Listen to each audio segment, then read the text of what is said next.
buenas tardes para todos, ¿cómo están? Espero que se encuentren muy bien el día de hoy. Para mí es un placer saludarlos hoy, en este jueves tan especial en el que vamos a tener de invitados no uno ni dos, sino tres personas, tres creadores de contenido que hemos tenido ya también la oportunidad de tener por aquí en Ecos del Abismo, dialogando con cada uno de ellos. Pero bueno, al finalizar el mes de diciembre se dio esta idea. Surgió como una especie de juego, entre comillas, en un comentario, cuando yo le dije a Eira Lumber, a Alana y a Cardo y Espino: oigan, les propongo un sueño, ¿qué tal si nos juntamos todos y tratamos de hacer un directo y vemos qué tal y cómo nos van las cosas? Así que, sin más preámbulos, sean bienvenidos, muy buenas tardes para todas las personas aquí en Colombia y en América Latina, y muy buenas noches para todas las personas que están en España, que es justamente desde donde nuestros invitados del día de hoy se estarán encontrando, y vamos a poder pues dialogar y conversar sobre muchísimas cosas. Así que nada, creo que por ahí ya están Marina, ya está Alana y ya está Cardo y Espino. Ya les comentaremos cuál va a ser la dinámica. Primeramente hay que salir de estos asuntos técnicos, de que se vea bien, se escuche bien, que fluya bien este asunto, y ya luego sí les pasaremos a comentar qué es lo que vamos a hacer el día de hoy. Perfecto. Los espíritus han estado de nuestra parte la noche de hoy, así que pues nada, primero que nada, bienvenidos todos ustedes tres a Ecos del Abismo, a su casa una vez más. Gracias por aceptar la invitación, por sacar el tiempo en sus agendas, que sé que todos aquí somos muy ocupados, tenemos muchísimas cosas por hacer, pero me hacía mucha ilusión tenerlos aquí, porque justo el año pasado, cuando estaba buscando más personas para invitar, para hacer este tipo de directos, yo decía, bueno, si me quedo con gente solamente de la mano izquierda, la verdad es que estamos contados con los dedos de la mano en términos de personas que estén haciendo proyectos y cosas y tal. Dije, no, o sea, hay que evitar esas polaridades, que justamente es lo que tanto se critica, y abrir un poco más el espectro, ¿no? Entonces dije, bueno, está Alana, está Marina, está Cardo, ¿por qué no? Y tenerlos aquí a los tres me hace mucha ilusión, porque de alguna forma me parece que ustedes están haciendo una representación de España a nivel del contenido, que, ojo, aunque hay similitudes en términos de que los tres están en la brujería tradicional, probablemente tienen que ver con los mismos asuntos. Marina, por su parte, por ejemplo, en su canal tiene un enfoque bien interesante, muy narrativo, muy desde la academia, muy, por ejemplo, como vimos hace poco con el tema de los espíritus folclóricos. Alana, pues ni se diga, ¿no? Tú has abordado todo lo posible, también desde el área académica, un montón de tradiciones. Y Cardo, pues también es un muchacho que yo creo que nos inspira a todos cuando lo vemos por allá en el bosque, solo o con alguien, no sé, grabándolo, el tipo ahí súper serio, mezclando sus hierbas. Eso me parece que es algo muy rescatable, muy loable, y yo digo que finalmente la comunidad mágica en general debería de nutrirse de todas estas cosas, distinto de que todos estemos siguiendo tal vez diferentes propósitos, ¿no? Pero bueno, eso les quería comentar y darles el espacio a cada uno, si les parece bien, por si es la primera vez que alguien de los que están aquí los ve y tal, que se presenten, que comenten quién son y bueno, lo que quieran decir. Si quieres, empezamos contigo, Alana, luego Marina y finalmente Carlos. Vale, pues bueno, yo soy Alana en redes, en lo personal me llamo Natalia realmente, y nada, me dedico a divulgar sobre temas de brujería folclórica por aquí en Instagram, en YouTube, y más que nada yo creo que mi trabajo ahora mismo es como escritora, sobre todo, porque llevo ya varios años publicando sobre este tema en editorial, pues como un poco más comercial, pero en mi Patreon y en mi tienda online pues ya hago trabajos como más enfocados a practicantes de mi corriente en específico. Y nada, soy una enamorada del folclore. Yo creo que por eso también estudié en su momento restauración de patrimonio, porque siempre me ha gustado mucho. Y de alguna manera pues he pasado a tratar este patrimonio más inmaterial que es nuestro folclore y nuestra cultura.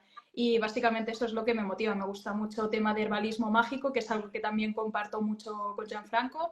Me gusta, y bueno, pues por supuesto todo el tema de folclore, brujería, hechicería popular, es todo lo que me interesa más. Me gusta mucho también el tema del trabajo de sueños, y esto es como un poco la base de mi práctica. De acuerdo. Muchas gracias, Alana. Marina. Pues bueno, muchas gracias a los tres por estar aquí, por ofrecerme también esta oportunidad de estar con vosotros, que al final pues sois personas muy influyentes en este panorama y para mí pues bueno, me siento muy a gusto aquí y que confiéis en mí de esta manera. Y bueno, pues yo soy Marina Eira López en redes sociales. Bueno, yo realmente no dedico todo mi tiempo al tema de redes sociales, sí que tengo un trabajo de persona Magel, ¿no? Como solemos decir, y bueno, a media jornada, entonces soy también traductora.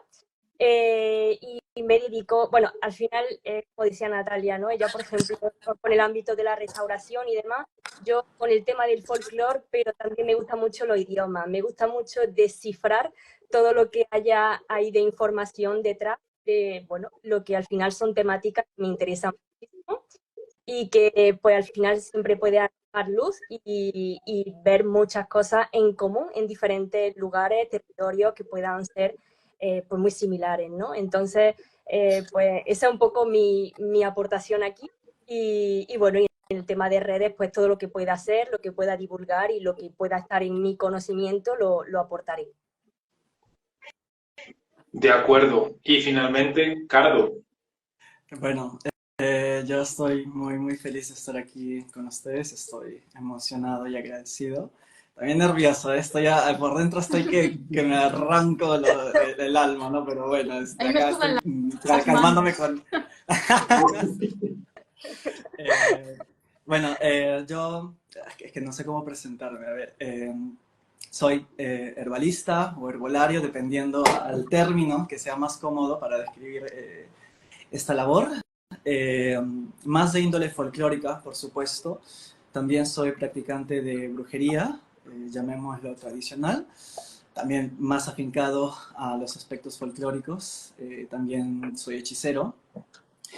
Y bueno, digamos que mi foco de práctica está bastante enfatizado en esta unión o entendimiento de las plantas como espíritus bajo una perspectiva animista, ¿no? Que igual entiendo que acá todos tienen ese mismo posicionamiento y es algo que compartimos, de hecho. Y bueno, uh, no sabría qué más agregar, ya me estoy como... bueno, esto es lo más importante, lo básico. Yo añadiría un elfo del bosque y que me encantan todos tus vídeos.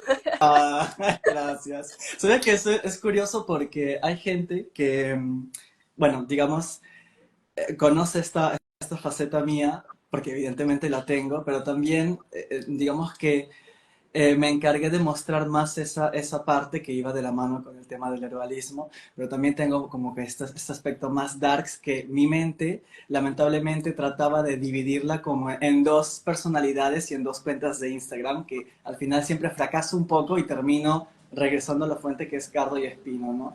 En realidad creo que esto es más por justo lo que estábamos mencionando con Natalia hace como media hora atrás, del hecho de que los practicantes de brujería tradicional estamos como en una especie de limbo, un poco rechazados por diferentes No ámbitos nos quiere sociales, nadie. ¿no?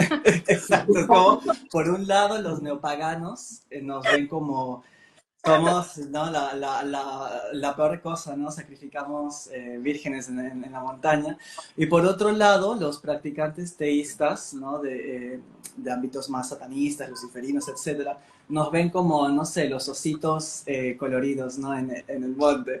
Y por otro lado, los practicantes de religiones abrahámicas, ¿no?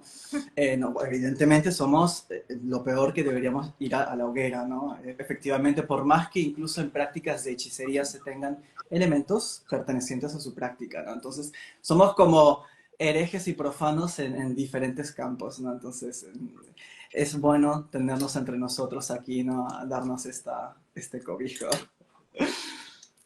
Totalmente. Sí, la verdad, bueno, Natalia decía ahorita, no nos quiere nadie, pero tienen que darse cuenta, señoritas y caballeros, que en realidad mucha gente les apoya, les ve, les admira, les respeta, ¿no?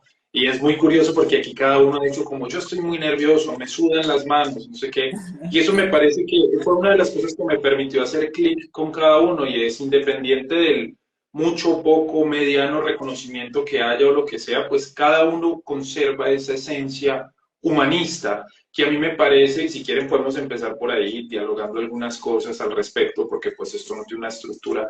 Pero si ustedes me preguntan a mí qué es uno de los asuntos que tienen crisis a la magia en general y a la brujería, y eso no es de ahora, sino desde hace mucho rato, es que al mago se le olvida que sigue siendo un ser humano. Entonces es como que se pone en una categoría o se mete en una categoría en la que pareciera que ciertos asuntos ya no le aplicaran. No sé, creo que esa cucharada que el Lefan Pat recibió hace mucho tiempo de vas a ser tu propio Dios, se convirtió en un estandarte para justificar una cantidad de cosas que muchas veces cuando uno ve ese tipo de asuntos sin señalar, sin decir pues como nombres propios, pues uno dice, hombre, ¿será que este sí es un camino espiritual o será que está igual de perdido o de igual en las mismas condiciones que un profano, ¿no? Llamemos profano a la gente que no tiene nada que ver con magia y con ocultismo. Y me parece que eso es algo muy rescatable, pero bueno, si quieren empezamos por ahí, porque hace poco incluso vi que Natalia tenía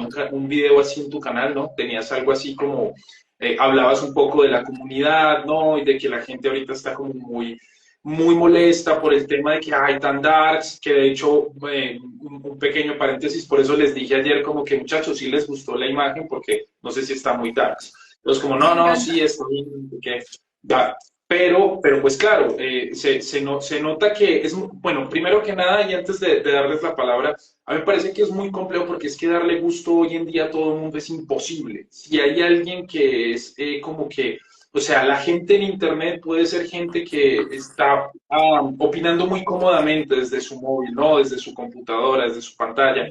Nada les gusta, nada les parece, a unos sí, a otros no. Yo pienso que aquí los cuatro hemos seguido ese llamado auténtico de lo que nos gusta. Y si hay gente a la que le guste, pues genial, ¿no? Pero pues como tratando de mantener esos principios allí. No sé, Alana, si comenzamos contigo, si quieres decir algo ahí al respecto y luego hacemos la ronda con Marina y con Carlos. Sí, desde luego, lo que has planteado tú, Cardo, es que es tal cual. De hecho, creo que nosotros que nos dedicamos como un poco a redes, pero hay como una especie de incompatibilidad entre nuestra práctica y las redes en sí. Porque nuestra práctica, la brujería siempre va a ser herética, siempre va a ser de mal gusto para gran parte de la población, siempre va a ser señalada. Y entonces, al final estás exponiendo algo que por naturaleza siempre ha sido transgresor. Entonces, inevitablemente eso conlleva que haya todo un sector de la gente que no, pues que no le gusta tal, y al final somos seres humanos, porque es muy fácil decir, bueno, pues no me importa tal. Sí te importa, o sea, sí te importan las críticas, sí te importa la opinión de la gente, es muy difícil sobrellevar eso, y eso nos lleva muchas veces a tener un conflicto de autenticidad de quiénes somos en las redes, porque como que, por ejemplo, tienes miedo a exponerte, es lo que estabas diciendo tú, Gianfranco, que estabas diciendo, pues es que yo separaba mi parte darks en otra cuenta y mi parte de esto. Yo también lo he hecho eso, yo tenía una cuenta como más anónima, donde exponía como temas de brujería así más darks, y luego en mi canal de esto, hasta que una vez hablando con mi psicóloga me dijo, integra las dos cosas porque te estás causando una ruptura en tu personalidad con esto y un conflicto de cómo te expresas y te muestras a los demás, que es normal que no estés cómoda porque no estás siendo tú. Entonces he ido haciendo un poco este ejercicio y al final, pues bueno, nada, tienes que aprender también un poco a disfrutar que esa transgresión trae a que haya gente que pues no le guste y te apunte con el dedo y tal, y verle un poco hasta la gracia a eso. De decir, bueno, pues siguen señalando a las brujas como las señalaban pues en época de la persecución, ¿sabes? En el siglo XV. Es que no Pues nada. cambiaron las cosas. Total. Y se va conciliando de esa manera. De acuerdo. Marina, ¿quieres aportar algo al respecto? Pues por esa misma razón es como que yo siempre tengo un sentimiento encontrado acerca de exponer ciertas cosas, ¿no? De mi práctica y tal. Entonces, bueno, es verdad lo que dice Natalia, que al final eres tú, es tu práctica, tienes que también, digamos, sincerarte, ¿no? Y sobre todo ante tu público. Entonces, pues creo que es algo importante, ¿no? Y que no deberíamos de tener ese miedo realmente porque son prácticas que al final hay mucha gente que yo creo que les resuena y que a lo mejor puede ayudarle a que a ellos no se repriman tampoco delante de otras personas, ¿no? Aunque no lo expongan público, sino que sea algo más que se normalice también y que al final es una práctica como otra cualquiera, como el que va todos los días a la iglesia a confesarse, ¿no? Y ese tipo de cosas. Que eso también es otro tema, ¿no? Que al final quería también sacar un poco después, sí, ¿no? Pero bueno, el tema de utilizar elementos cristianos, ¿no? O introducir ese tipo de elementos en nuestras prácticas que está muy mal visto y se critica mucho, pero al final para mí es importante reconciliarse con esa parte de nuestros ancestros al final, que la mayoría eran todos cristianos, y no sé, y al final son elementos y son rituales y cosas que se han ido utilizando y que siempre han funcionado, ¿no? Pero bueno, eso por lo menos en mi práctica lo hace. Y creo que la de mucha gente. Así que no es algo que no esté fundamentado, no esté sustentado. En fin, eso es un poco... Ok, perfecto. Antes de darle la palabra a Cardo, comentarles que ustedes también van a poder hacer sus preguntas, las personas que están en este momento en el chat, haciendo uso de la herramienta de preguntas, no por medio del chat, porque hay muchísima gente ahora, muchas gracias por eso, pero entonces es muy difícil devolverse, por lo tanto, pueden utilizar este pequeño icono que es como un diálogo con un signo de interrogación, ahí pueden dejar su pregunta, procuren que sean preguntas generales, que todos podamos tener la posibilidad de responderles, porque aquí también un poco la idea, como se ve tal cual en la pantalla, es observar esos contrastes y esos diferentes matices y tener la oportunidad de que cada uno dé como su perspectiva, su opinión o lo que piensa al respecto. Ahora sí, Carlos, no sé qué más quieres comentar al respecto. Bueno, que a mí en realidad, sabes que me parece muy curioso esta situación que nos abarca a los practicantes de brujería tradicional y folclórica, sobre todo cuando exponemos estos ámbitos de la hechicería, ¿no? Que como bien mencionan nuestras compañeras es bastante criticado, por un lado, por el hecho de que tiene elementos católicos, pero evidentemente desde una posición herética, ¿no? Claro, no es que vamos a la iglesia a rezar, ¿no? De rodillas y nos volvemos creyentes, ¿no? Eso es como algo que la gente todavía no entiende. Y lo digo porque cuando yo a veces posteo fragmentos de mi práctica, porque evidentemente no voy a estar 24 horas con el celular, ¿no? Pero cuando lo hago, me he topado con comentarios un poco confusos de gente que me pregunta, o sea, que me dice, ¿no? ¡Wow! ¡Qué genial! Estás mezclando elementos... Bueno, me dicen cosas que no sé cómo tomar, como por ejemplo la vez pasada me dijeron, ¿mezclaste Wicca? Eso ya para mí es como...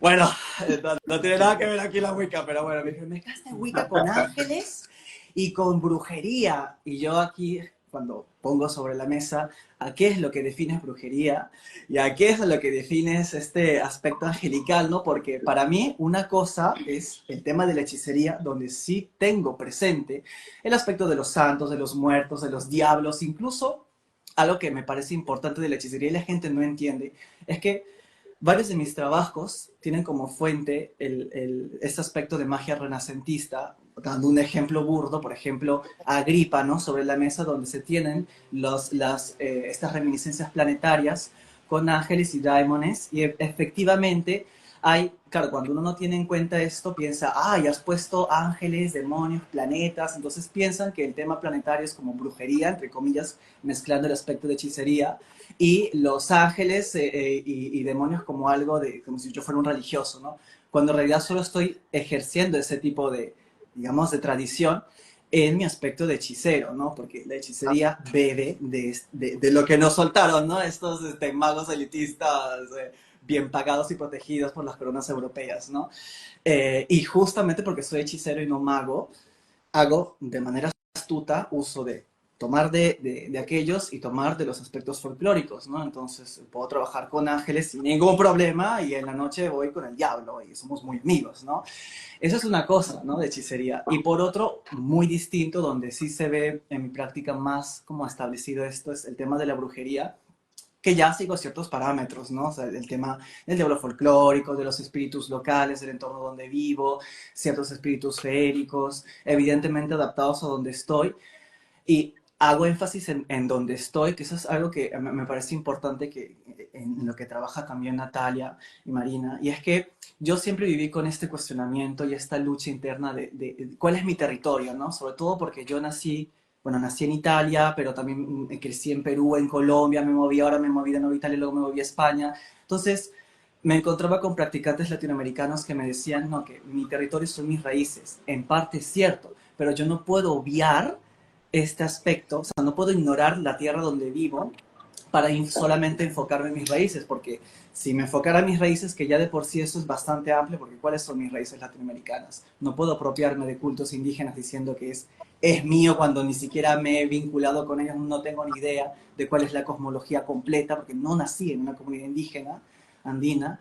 Y por otro lado, no voy a ignorar todos los espíritus vegetales que crecen a la vuelta de mi casa para ir a invertir dinero y comprar y apoyar también un poco esta explotación económica capitalista para conseguirme Palo Santo y San Pedro, porque son mis raíces, porque al final no tiene sentido, porque eso no hacía, o sea, una hechicera o una bruja de hace 50 años atrás jamás hubiese podido hacer eso, donde te quedabas, lo que te tocaba era ahí, en el territorio donde estabas. Evidentemente, afortunadamente, sí como en el aspecto latinoamericano hemos, a ver, después de 500 años de estar empalmaditos, ¿no?, con los españoles, hemos recibido muchísima influencia y muchísima hechicería latinoamericana que tiene influencia española. Literalmente he leído escritos de hechicería del Cusco, del Perú, que literalmente tomaba toda esta brujería andaluza y la ponía en el tema de la ciudad del Cusco, ¿no? En 1700 y pico, 1600 y pico, efectivamente estaba el diablo cojuelo, estaban santos y santas, pero dentro de la hechicería, ¿no?, donde me parece muy curioso porque la gente se arranca los pelos cuando ve esto, ¿no? Ve que pones al santo boca abajo, o con sangres, o con ciertos rituales que es como que, ¿no?, como que no cabe, sobre todo también para los neopaganos que han querido como distanciar mucho eso, ¿no? O sea, como quieren invisibilizar 500 últimos años de prácticas mestizas, entre comillas, ¿no?, sincréticas en Europa y en América Latina, abogando a una especie de brujería, entre comillas, purista, ¿no? De no, solo los antiguos dioses, pero bueno, entonces que invisibilizamos todas las que vinieron durante siglos antes de nosotros, ¿no? Pero bueno, ya perdí el hilo de lo que estaba diciendo, pero no le importa, lo quería decir, lo quería soltar.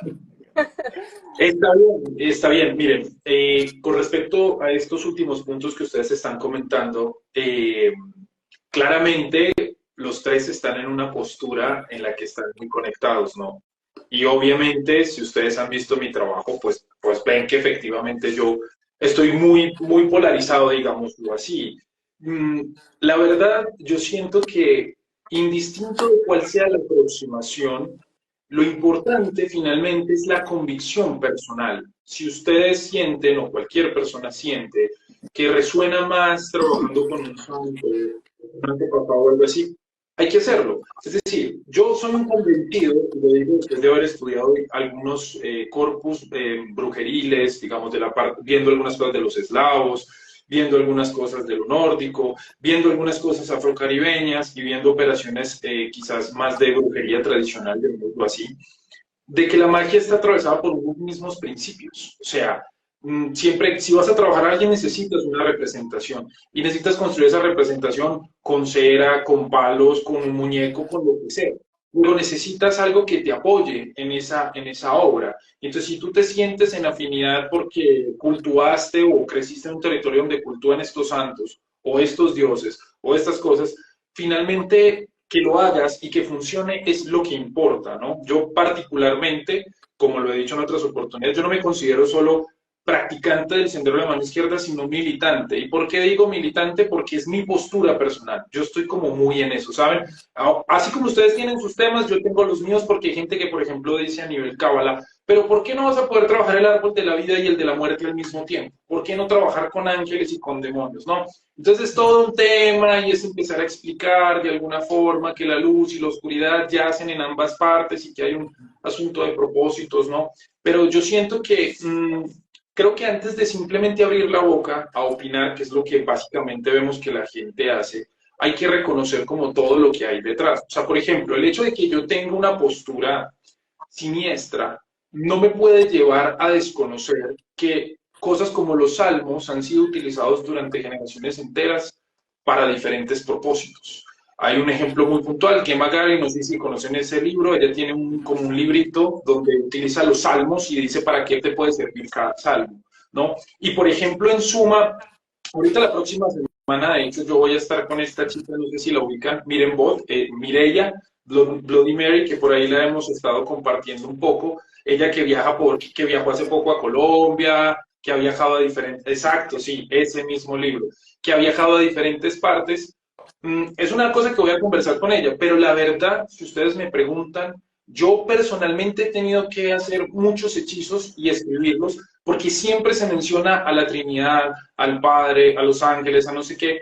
Eso personalmente no resuena conmigo. Puedo encontrar otras formas de hacerlo, ¿cierto? Pero innegablemente esa es la tradición, eso es lo que ha habido de alguna forma, ¿no? Y como les digo, puede que la gente que esté viendo ahorita este directo, que sean seguidores de Ecos, o que sean un poco como esta postura medio radical de los luciferinos, satanistas y tal, se sientan un poco como sacados de onda, pero vuelvo al inicio de este video. El objetivo es ver que la magia y la brujería es un mundo muy amplio y podemos aprender de diferentes partes. Finalmente, el único testigo y el único implicado en lo que se haga o se deje de hacer es uno mismo, ¿no? Creo que también hay que centrar el discurso desde ahí y dejar de estar como en esa especie de batallas, si me perdonan la expresión burda, pero yo a veces soy así, de quién la tiene más grande. Me parece que esas son discusiones totalmente irrelevantes. La discusión debe ser, bueno, esto que me aporta, esto que me sirve, porque esto así, acá, y cómo yo voy generando esa propia praxis. Que de hecho ahí quería, aprovechando toda esa entrada, aprovechar para pasar a otro punto, y es la idea del purismo. No sé si a ustedes les ha pasado que también otro punto de convergencia es como que, es que eso no es puro, eso es algo ecléctico, eso, o simplemente hacen la más sencilla, que es decir, eso es magia del caos, ¿no? Porque de alguna forma como que si tú innovas o si tú propones algo, no, es que eso no es lo tradicional. Y creo que ahí hay un desconocimiento de que en realidad no hay nada que sea puro, ni la lengua, ni la ropa, ni muchas cosas, pero que no sea yo quien lo diga. Me gustaría volver a hacer la ronda, de pronto con Alana, que nos cuente si has encontrado este mismo fenómeno del purismo y qué piensas al respecto. Vaya, desde luego, si es que además es algo que, claro, como yo vengo de un contexto pagano, pues me sigue mucho público que practica paganismo, diferentes ramas, y el meterte en la brujería, como además es algo que ha llegado relativamente hace poco, esta idea de la brujería folclórica, aunque en lugares en habla inglesa ya lleva mucho más tiempo estando. Pero como ha llegado a hacer relativamente poco a la gente, como que le choca mucho, porque a lo que estamos acostumbrados en la comunidad hispanohablante son estas religiones paganas que se inspiran solo en una sección de la historia de una comunidad que es que ni siquiera el propio paganismo celta o nórdico o romano durante todos los siglos que se practicó era igual, es decir, no hay un concepto de pureza y esto se sale de esto y esto no se sale. O sea, la evolución es fluida siempre de las comunidades y la evolución de las religiones y de las creencias mágicas también es fluida. Y esto me hace gracia porque he visto antes a alguien que comentaba por abajo, pero tanto sincretismo no te acaba liando o no acaba siendo confuso. Y no, porque realmente, por ejemplo, mientras tú tengas clara tu guía, cuál es tu guía, cuál es el sentido de lo que haces, en mi caso, mi sentido es pues lo tradicional dentro de mi cultura y dentro de lo que a mí me gusta, porque también habrá cosas de esa tradición que no me gusten. Por ejemplo, aquí, tradición española, la tauromaquia, y a mí no me gusta, entonces ni la voy a apreciar, ni voy a participar de ella, ni nada, ¿no? Entonces, básicamente es eso, pero venimos, o nuestro folclore es hipersincrético, porque viene de siglos y siglos y siglos de historias, de cambios, de cosas que se han ido acumulando. Entonces, mi guía es el folclore, porque considero que es la sabiduría que una misma comunidad a lo largo de muchos y muchos siglos, a base de su experiencia, de cómo se ha relacionado con el mundo y qué le ha servido a nivel mágico, pues ha acabado legándonoslo a nosotros. Entonces, Por ejemplo, en nuestro folclore tanto se reza a un santo para que te encuentre novio y se pone al San Antonio del revés, como se le pide al diablo en una encrucijada, como se va a una poza y se cree que uno puede encontrarse una encantada allí. ¿Está reñido todo eso? No, porque dentro de nuestra cultura durante un montón de siglos esas tres ideas estaban perfectamente conciliadas. No eran excluyentes las unas de las otras, y eso es como veo yo también el mundo. Creo que al final las divisiones son muchas veces conceptualizaciones humanas para entender lo luminoso, pero que no, esto sí que es verdad y esto no es verdad. Bueno, es que quizá un mismo espíritu que se presentaba en una cueva, entre ciertas personas y cierta época era percibido como un hada, como una diosa, y luego era percibido como una virgen. Con lo cual, hay muchas formas de ver el mundo y de entender a estos espíritus que tenemos a nuestro alrededor, y no me supone ningún enredo, porque yo tengo claro cuál es mi foco, mi guía y mi creencia de base, que es una creencia animista. Entonces, pues eso. Y desde luego lo que sí que me he encontrado con este purismo, que no sé, me da hasta rabia, ¿no? Porque hay gente que, bueno, que como que acusa mucho apuntando con el dedo a, yo creo que fruto del desconocimiento, a prácticas como esto, ¿no? Como por ejemplo que puedas meter un santo en algo de hechicería y te apuntan con el dedo cuando es algo que se ha hecho y lo han hecho sus propios ancestros. Y me parece muy bien que tú no quieras hacerlo, si es que es fantástico, si es que hay creencias para todo el mundo y prácticas para todo el mundo. Y si no la quieres hacer, pues no pasa nada tú, pero me parece muy fuerte que se busque echar tierra sobre personas que practican cosas que practicaban tus propios ancestros, porque me parece una falta de respeto a tus propios ancestros. O sea, esto mismo que le estás haciendo a alguien que practica eso, se lo estarías haciendo también a tus ancestros, porque no me tiene sentido. Es decir, puedes no compartirlo, pero mientras sean prácticas que no hagan daño a nadie, que sean éticas, tal, pues cada uno con lo suyo. De acuerdo. Marina, Exactamente, yo pienso lo mismo, además de que no hace mucho también leí que en una de las confesiones de personas que habían sido, pues, bueno, ¿cómo se dice?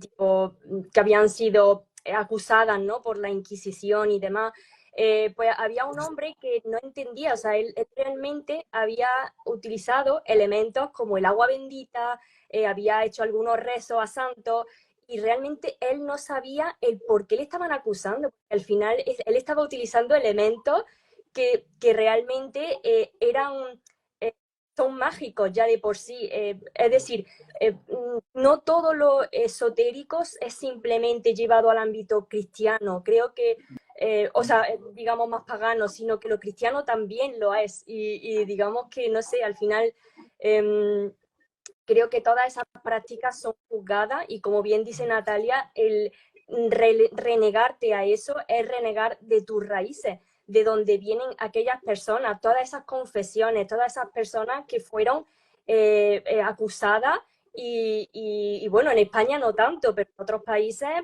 a la hoguera y lo mínimo que podía ser, ¿no? Entonces, pues para mí, al final tiene que ser eso, que haya una coherencia dentro de todo eso, eh, que haya personas que simplemente se vean en ese camino. Es que simplemente yo creo que te tiene que llamar y tienes que estar preparado para afrontar un poco esa transgresión también de utilizar esos elementos no sé, de no sentirte mal por ello o no sentirte como estoy haciendo esta especie de, no sé, cosa que no tiene sentido porque para nada es así, porque se ha utilizado muchísimo. Entonces, pues para mí viene un poco de todo eso y al final, pues, como comentaba también Natalia, el tema de la religión es un poco más ya preestablecidas que ni siquiera sabemos si realmente eran así o no eran así. Hay personas que practican ciertas cosas de una religión que no sabemos realmente y que también está enfocada muchas veces en un territorio específico y que en nuestro territorio no tiene tanto que ver, pero simplemente la utilizamos como sota, caballo y rey porque es lo que está establecido, ¿no? O cómo se debe de llevar.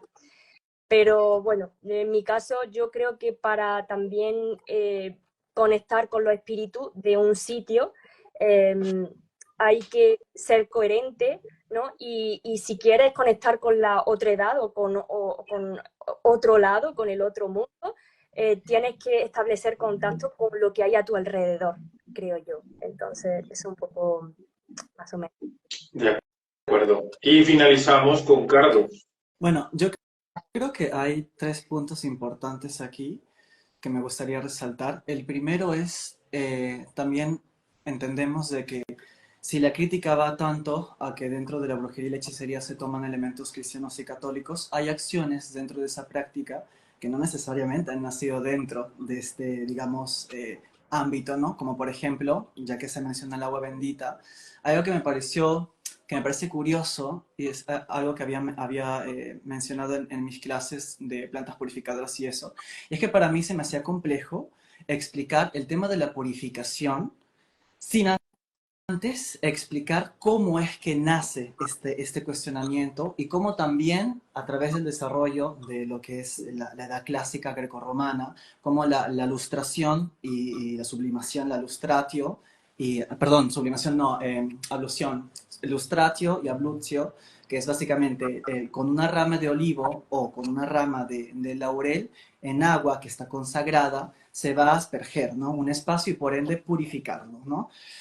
Cómo las plantas, desde una acción tan, entre comillas, sencilla, han sido partícipes y cómo esto se ha ido, evidentemente, por ser el Mediterráneo, anclando diferentes aspectos culturales y dogmáticos, ¿no? De ahí, evidentemente, el cristianismo primitivo todavía tenía esta cuestión de purificación, pero solamente quedó el tema del bautismo, como, no solo como un aspecto purificador, sino también consacratorio, por así decirlo, ante su propio Dios, ¿no?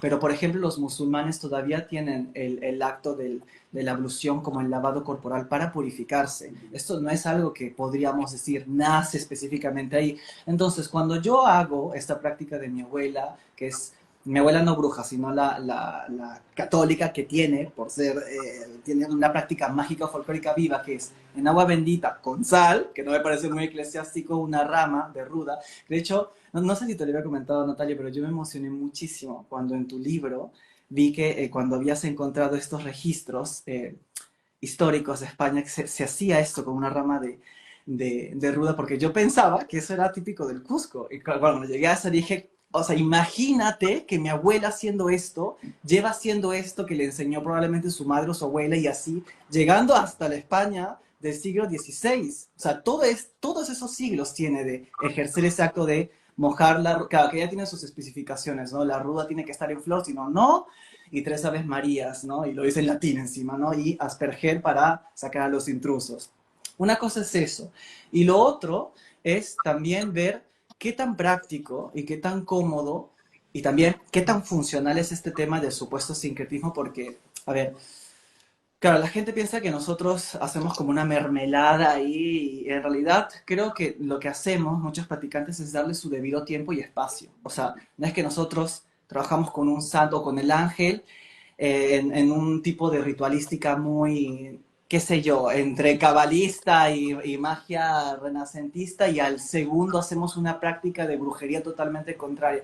Incluso con los altares, yo por lo menos tengo como 20.000 altares, Sí. y cada uno con su espacio. Y por un lado es, evidentemente, cómo te conectas tú, pero también qué es lo que necesitan ellos. Es decir, el espíritu en cuestión, o sea, pongamos un ejemplo, San Expedito como santo, como espíritu, ya que lo quieras ver como muerto, como santo, como he visto por ahí gente que ha dicho que es un egregor, yo no comparto esa idea, pero bueno, porque al final todos son egregores, si vamos a buscar fuentes históricas, hasta Dios, ¿no? O sea, bueno, el punto es de que evidentemente no voy a ponerlo en un espacio, bueno, pongamos otro ejemplo mejor, San Miguel Arcángel, ya que eso es un poco más contradictorio.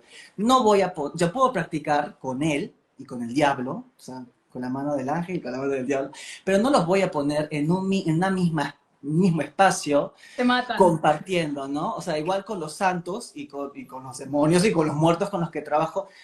No es que, o sea, porque la gente piensa, ay, qué mal, Gianfranco, ¿no? Ustedes, ¿cómo pueden hacer cosas tan opuestas? Es que sí se pueden, es que se ha hecho durante muchísimo tiempo. La cosa es que tú entiendas cómo darle su debido espacio y su debido tiempo. Yo incluso lo he llevado a extremos, a veces trato de quitarme este extremismo de, si hago trabajos con el diablo, por lo menos en esos pocos días alrededor no hago destierros fuertes con, por ejemplo, salmos o elementos que son un poco más llevados hacia esos ámbitos, ¿no?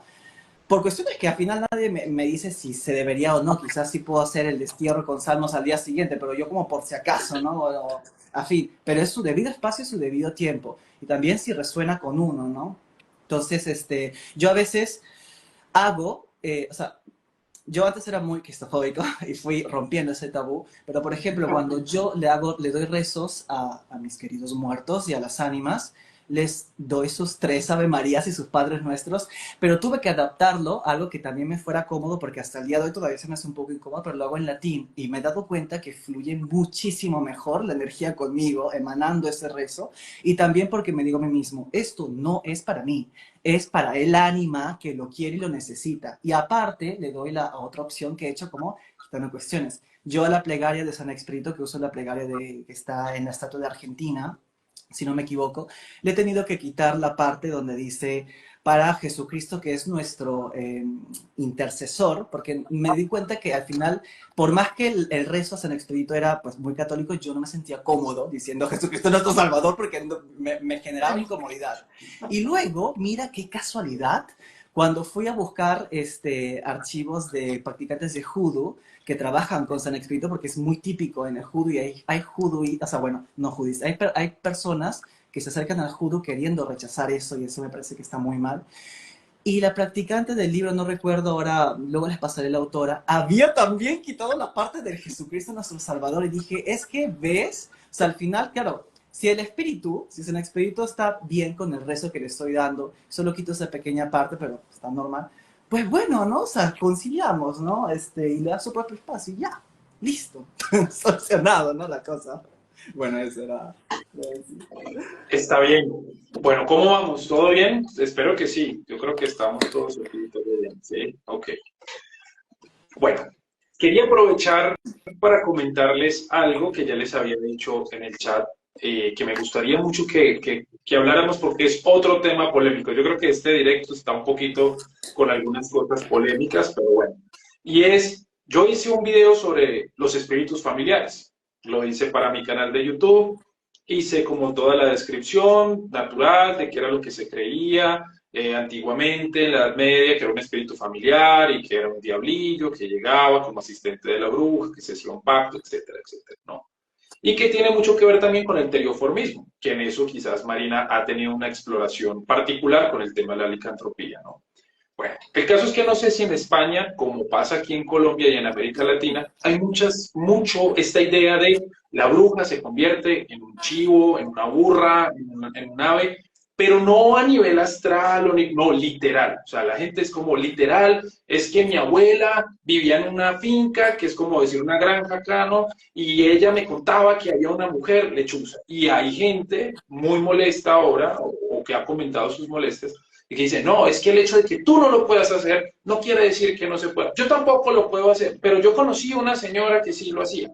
Entonces, ¿para qué no? Como yo ya di mi punto de vista al respecto, me gustaría mucho ustedes, dentro de esa brujería tradicional, donde también tienen esa cercanía, por ejemplo, Jan, que lo hemos visto, y Alana, con sus huesos, con sus restos óseos, lógicamente, de animales, y que podríamos decir que aluden a esa idea chamánica, ¿no? De yo me he visto con estas partes, o yo utilizo estas partes para ganar estos atributos o cualidades. Pero me gustaría que, si pueden, den eso, su opinión sobre el tema de los espíritus familiares y también sobre este asunto del cambio de forma.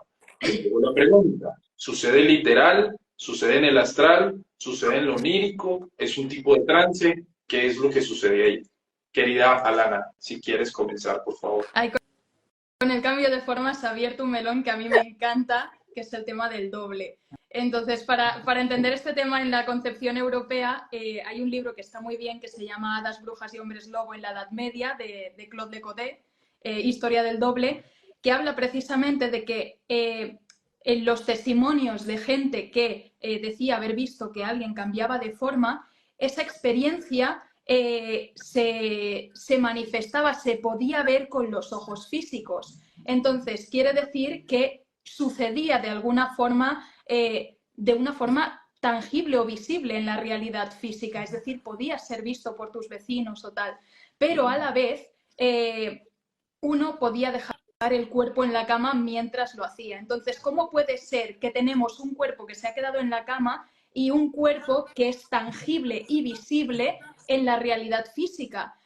¿De qué manera podía conciliar eso? Bueno, pues este autor hace todo un estudio interesantísimo en el que acaba desarrollando que existía una idea de llamada, bueno, el doble, o el alma estaba formada por 3 partes, y una de esas partes era pues lo que conocemos como el doble, lo que el autor llama en su versión germana, se llama Hamr, que es el segundo cuerpo, la segunda piel. Entonces, esta segunda piel se trataba literalmente de una parte del alma que podía escindirse del cuerpo, pero tenía materialidad en el plano físico. Y todas las historias de brujas que se transforman, de vuelos del espíritu que dan como resultado que la gente, por ejemplo, no sabía si cuando había volado en espíritu lo había hecho en cuerpo o en espíritu. Es que daba igual porque la experiencia y la tangibilidad de la experiencia era la misma. Podías haber dejado tu cuerpo en la cama y que fueras tangible y visible en la realidad física. O sea, eso formaba parte de la creencia. Y hay una historia muy interesante que cuenta, si no recuerdo mal, Santiago de la Vorágine en su Leyenda Áurea, que habla que en la historia de la vida de San Germán, una vez, pues San Germán lo acogen en una casa y a la hora de dormir ve que la gente que está en esa casa vuelve a poner la mesa antes de ir a dormir, como si fuera a ir a cenar más gente, y entonces se van a dormir. Entonces les dice, pero ¿y esto para qué es? No, es para las buenas gentes que vienen de noche. El santo como que no dice esto, ¿qué es esto? Herejía. Y entonces decide quedarse en el comedor esperando a ver qué es lo que sucede y a ver quién viene a la mesa. Y cuando, pues bueno, se va avanzando la noche, de pronto ve que llega toda una serie de gente, se sienta a la mesa y comienza a comer. El hombre despierta a los dueños de la casa y les dice, ¿quiénes son esta gente? Y ellos dicen, no, pues son nuestros vecinos y vecinas. Y entonces el santo hace ir a buscar a los vecinos y vecinas a sus casas y los encuentra en su cama. Es decir, ¿cómo es posible? Santiago de la Vorágine, como es cristiano y no entiende esta concepción pagana del alma, lo que dice es que eran demonios que habían tomado la forma de los vecinos y vecinas. Pero la historia realmente está desvelando esta creencia pagana de que uno podía desdoblarse, dejar el cuerpo en la cama e igualmente presentarse de manera física con este doble, con esta segunda piel en la realidad tangible. Así que bueno, esto respecto al cambio de forma. Y para mí el tema del familiar es otra cosa. Es algún tipo de espíritu acompañante que también, pues, que se puede entender de muchas maneras. Podría entenderse como nuestro espíritu acompañante, una especie de ángel de la guarda, que el mismo autor en este libro que desarrolla su teoría de las 3 almas, pues se le llama la filia, el espíritu seguidor. Pero por otro lado, en nuestro folclore se ve muchísimo más esta concepción de que es un espíritu que asiste a la hechicera o a la bruja, muchas veces otorgado por el diablo para que le ayude en sus fechorías de bruja, o que se puede obtener, como has dicho tú, mediante rituales y mediante pactos. Se encuentran las 2 cosas en nuestro folclore. Incluso crearlo con ciertos ritos como la noche de San Juan, recoger la grana del helecho, ponerla en un canutillo de agujas, y esto al día siguiente se convierte en unos demonitos familiares que harán cualquier cosa que tú les pidas. Es un tema muy amplio realmente. Lo sé, pero al menos esa parte creo que es interesante porque amplía más el asunto. Marina. Sí, es un tema súper extenso y la verdad que Natalia lo ha explicado súper bien. También quería añadir el tema de los eclesiásticos, ¿no? En aquel momento, porque claro, como ha dicho Natalia, digamos que ese doble tenía cierta corporeidad, ¿no? Al final realmente tenía cierta materialidad. Entonces, los eclesiásticos, claro, ellos decían, bueno, pero es que, claro, si no, normalmente las asambleas de brujas y demás pasaban en cuerpo físico, y si pasaban en cuerpo físico, pues, bueno, herejía ya condenada, ¿no? Pero es que en espíritu tampoco podía ser, porque es que eso eran fantasías, eran cosas que la gente soñaba, que eso no existía ni nada. Entonces había como esa dicotomía entre lo que ocurría en el cuerpo o lo que ocurría en el espíritu, pero al final, ¿qué más da? Si es una experiencia como otra cualquiera, da igual la vivas con el cuerpo que la vivas, ¿no? En ese sentido. Y luego también otra cosa que ha dicho Natalia que me gusta mucho y bueno, también es el tema de que cuando ese doble salía, si tú le herías de alguna manera, esa herida quedaba en el cuerpo cuando esa persona, digamos, que volvía a su estado normal, ¿no? Por ejemplo, hay una leyenda que contaba acerca de un cazador que fue a cazar, salió a cazar, básicamente encontró, no sé si fue un perro, un zorro o algo, le cortó el brazo porque le iba a atacar supuestamente, le cortó, digamos, la patita y se la llevó a casa para presumir como de que a su amigo de mira lo que he cazado, tal y cual. Y cuando su amigo lo vio, realmente abrieron lo que era la pata y demás y vieron que que era una mano de una persona humana y que tenía un anillo. Y el cazador reconoció ese anillo, que básicamente era el anillo de su esposa. Y cuando fue al salón, vio a su esposa tapada con una manta y cuando le quitó la manta, vio que efectivamente le faltaba el brazo. Así que pues la acusaron a la Inquisición y todo el rollo. Así que sí, en ese sentido eso. Y luego también quería hablar lo que ha dicho Natalia también, el tema de la filia, ¿no? Que es como el daimon, si no me equivoco. Y, y en inglés, por ejemplo, se le llama el fetch.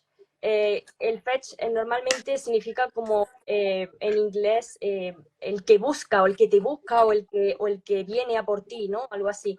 Entonces se decía que ese fetch, ese espíritu guardián que te acompaña supuestamente desde el nacimiento, es aquel que al final, cuando llega al final de tu vida o cuando hay alguien, una persona que se va a morir, suele ser eso, o enfermedad o muerte, viene este espíritu y es, ¿no? Ya ha sido eso. Se manifestó un espíritu. Bueno, no sé, se supone que la casa de allá al lado no está ocupada, no hay nadie. Eso ha sonado como martillazos. Pero si vuelve a sonar, simplemente cierro mi micrófono, disculpen. Por favor, prosigue, Marina. Vale, no, solamente decía que entonces eso, el fetch, digamos, que se aparece en esos momentos y que suele adquirir también una cierta forma de animal, ¿no? Suele ser. Eso es un poco lo que... Cardo.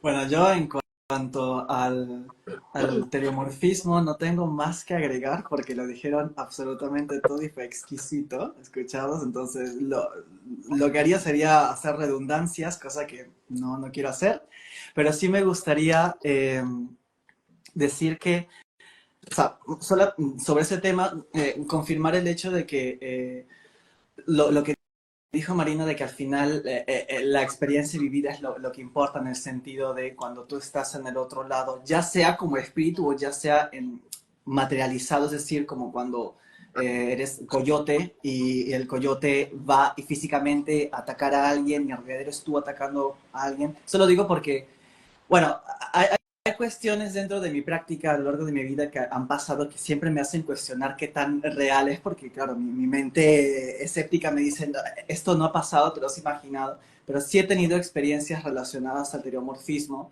y más cuando, o sea, el tipo de ungüentos relacionado al vuelo han tenido partes de animales, ya sea desde, o sea, puede venir la crítica en el sentido para decirme que fue mi propia mente, que al saber que estaba el animal, yo me he facilitado eso, o porque realmente la esencia espiritual del animal me ha permitido, ¿no? Tomar esta cuestión. Pero lo que me parece curioso es que yo hasta cierto punto creía que esto solo pasaba en el astral, lo cual a veces me generaba cierto dolor porque decía, y si me lo imaginé todo, o sea, si al final me lo soñé y quién me lo confirma, ¿no? Porque lamentablemente no tuve una experiencia compartida como sí sé que tienen otros practicantes, o sea, que literalmente te dicen, ¿estuviste ahí? Sí. ¿Hiciste esto? Sí. ¿Hicimos los dos? Sí. Entonces no es imaginación y solo sueño, ¿no? Pero sí me ha pasado de involuntariamente atacar a personas por problemas que no voy a decir porque soy público, en formas que bajo esa estipulación de sueño yo era un animal, sobre todo en cuestión de serpiente. Cosa que me parece muy curioso porque es que me da ganas de contar las historias, pero no puedo hacerlo. Pero el punto es de que después de despertar me topo con esta cuestión de ha pasado esta cosa con tal persona, podría morir, despídete, ¿no? Sobre todo cuando entramos en el cuestionamiento de la serpiente venenosa, ¿no? Y eso es algo que siempre ha retumbado en mi mente, primero sobre he sido yo o ha sido mera casualidad de la vida, ¿no? Como que, o lo he visto simplemente y he estado en los, porque puede pasar también, me refiero, quizás Natalia esté más, si como es un niromante, está más experimentada con esto, yo me he puesto todo sobre la mesa, ¿no? O no sé si fui yo o si viví, o sea, lo vi en ese sentido, pero no fui yo. Pero bueno, el punto es de que ahí confirmé el hecho de que efectivamente puede haber materialización. De ahí, no sé, no tengo experiencia en cuanto a si la persona físicamente, realmente, desde su cuerpo hace esta cuestión de, no como, como transformarse per se, ¿no? Pero sí conozco sobre todo mucha gente latinoamericana que dice que conoce a alguien que sí lo ha hecho. Incluso en gallos o gallinas. Tengo una de mis mejores amigas, me decía en el pueblo, la vecina en Colombia, me decía, aquí la vecina se transforma en gallo o en gallina, no me acuerdo. ¡Es ella! Y cuando la escuchabas, ¡es ella! Y yo, coño, pero bueno. Entonces, y el otro tema con los espíritus familiares, sabes que es un tema fascinante y un tema polémico también para mí, porque por un lado, abro paréntesis, ¿eh? Yo, por si acaso, no estoy incentivando a que la gente haga daño a animales. Lo dejo en claro para que luego no hayan por ahí decir, ay, Carlos está incentivando a que maten animales. No, lo que voy a comentar es algo que he leído bastante de autores como por ejemplo Chambly. Chambly es un practicante que me parece interesantísimo, que pone esta cuestión de la bruja sapo. Ha sido muy importante en mi práctica, pero dejo claro que yo no he hecho eso, pero me pareció interesante ver. Él propone que cuando la bruja no recibe el espíritu familiar directamente del diablo, lo que hace es tomarlo, pero igual cuando lo analizas, o sea, nosotros como practicantes y herbalistas sabemos que el diablo está de por medio cuando tienes al endrino. Por ejemplo, el endrino es un espíritu vegetal relacionado con el diablo y con las brujas. Entonces, este ritual de Chambly, que es muy típico de estos practicantes, sobre todo del pasado, que toman al sapo, evidentemente le hacen daño, pero tienes que tener un permiso, tienes que tener 3 días de enfoque, no sé cómo denominar esto, pero tienes que recibir la señal, si no, recibes la maldición del sapo y del endrino. Cuando tienes la vista buena, se hacen cosas con grabarlo en un endrino, perdón, en la planta del diablo, después sacarlo, todo en una lunación y dejarlo en un hormiguero y las hormigas tendrían que devorarse el sapo. Cuento esto no para decir cómo se hace, sino porque es curioso que acá, a diferencia de otros ámbitos donde el espíritu familiar está en espíritu, es decir, yo tengo espíritus familiares, pero no los tengo vivos, o sea, están en el otro lado. Pero en ese caso, pone sobre la mesa el hecho de que el espíritu familiar regresa físicamente. O sea, bueno, no me acuerdo si él precisamente menciona esto, pero hay autores que van de esta misma línea que ponen sobre la mesa esta cuestión, ¿no? Sé que no se menciona eso, se puso con el tema del cambio de pieles, si es físicamente o no, pero me pareció curioso, ¿no? Además que, al menos con el tema de espíritus familiares que son aliados de la bruja, creo que es importante el tú a tú, ¿no? O sea, la alianza. Al menos yo que tengo espíritus familiares vegetales, es decir, cuando trabajas con la mandrágora, que es muy típico también, no necesariamente es como un animal, tiene que haber un consentimiento de por medio y una alianza. Y hay familias que se han heredado mandrágoras durante generaciones, no necesariamente por ser practicantes, sino el hecho de que tienes una cantina y la raíz de mandrágora te da plata y dinero y clientelas y la tienes en la barrica de vino o debajo, ¿no? Y tienes que alimentarla. Y es el mismo proceso que con las brujas. Gota de sangre, vino o leche, o en el caso de la cantina, pues del mismo vino de la barrica, ¿no? Y hay gente, sobre todo en la tradición italiana, que lo envuelve con dinero y se lo clava ahí y el espíritu va a traer dinero, ¿no? Y va a proteger a la bruja y se hereda la raíz. Entonces hay mandrágoras heredadas durante 5 generaciones, pero esa gente te va a decir, no, yo no soy bruja, ¿eh? Pero tengo un espíritu familiar de bruja en mi cantina, ahí porque mi abuela lo hacía, ¿no? Entonces es muy curioso esto. Pero la tienes físicamente, ¿no? La raíz de mandrágora. El martillo. Es el diablo ahí. Ya, cállense. ¡No revelen más! Revelan los secretos. Pero sí me gustaría mucho,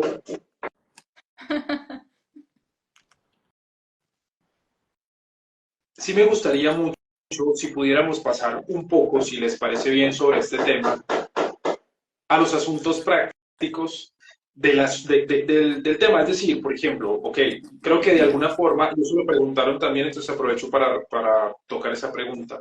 Ese asunto del astral, del doble y demás, sin entrar en muchos detalles y tal, pero cada uno podría comentar qué cosas hace a nivel práctico como para conectar con esto. Es decir, me refiero propiamente técnicas de proyección astral, el trabajo de pronto con la ingesta de algún tipo de planta o hongo para alcanzar un estado de trance particular. No lo sé. ¿Cómo lo trabajan ustedes particularmente, Natalia?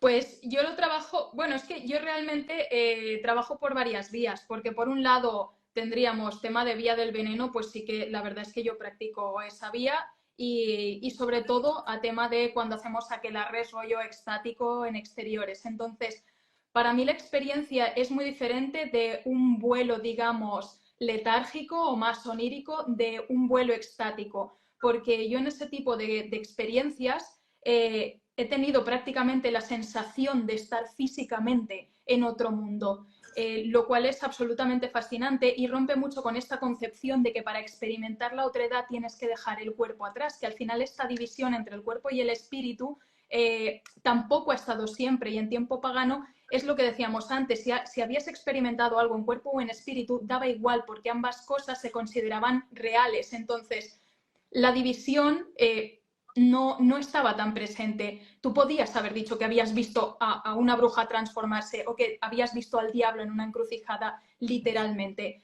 Y esto es un poco así. Entonces, en ese tipo de prácticas extáticas, que es donde yo uso más tema de vía del veneno, sí que he tenido o tengo esas experiencias de vuelo en las que sigo estando en mi cuerpo, sigo...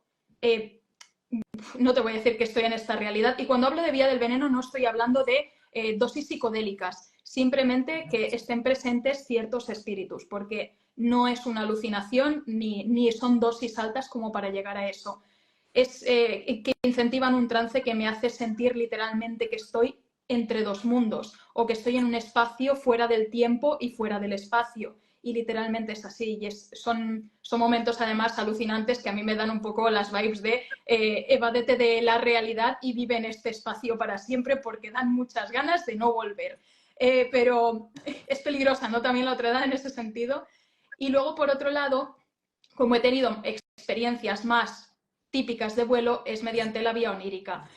Yo trabajo mucho con los sueños, yo siempre he tenido como facilidad para los sueños y entonces a base de trabajarlo sobre todo con técnicas de sueño lúcido es como he aprendido un poco a mi sistema de salir, porque con el tema de la meditación, que es como veo que trabaja mucha gente, yo siempre tengo esa inquietud de lo que estás haciendo es un pathworking, te lo estás imaginando, te estás montando una película en tu cabeza y a mí eso no me deja tranquila, porque por otro lado yo las experiencias que he tenido a nivel onírico son absolutamente inmersivas, o sea, no es como que tengo un cuerpo y estoy viviendo esto en mi cabeza, sino que estoy físicamente en ese otro lado teniendo esas experiencias. Entonces, para mí ese es el verdadero vuelo como lo siento yo para mí. No voy a decir que haya otra gente que mediante la meditación o tal llegue, pero para mí básicamente son mucho técnicas del tipo de proyección astral.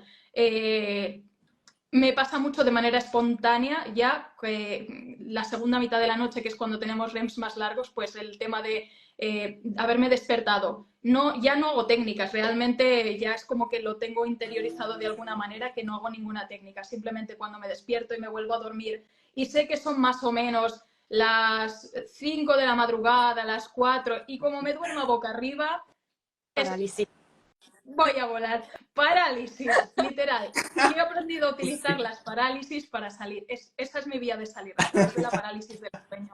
Entonces es parálisis del sueño y estás ahí y además muchas veces pues no es agradable porque te viene de todo y bichos y tal y estás cagado de miedo, pero sí, yo hago como, vale, no estoy viéndolos, yo enfocada en lo mío. Y si logro relajar lo suficiente, lo que hago es rodar, y rodando, que es la técnica típica de sueño lúcido de proyección astral, que me parece que se llama técnica Monroe, es rodar porque es un bug de la parálisis. O sea, no te puedes levantar, no te puedes mover, pero si ruedas, sales del cuerpo y ya está.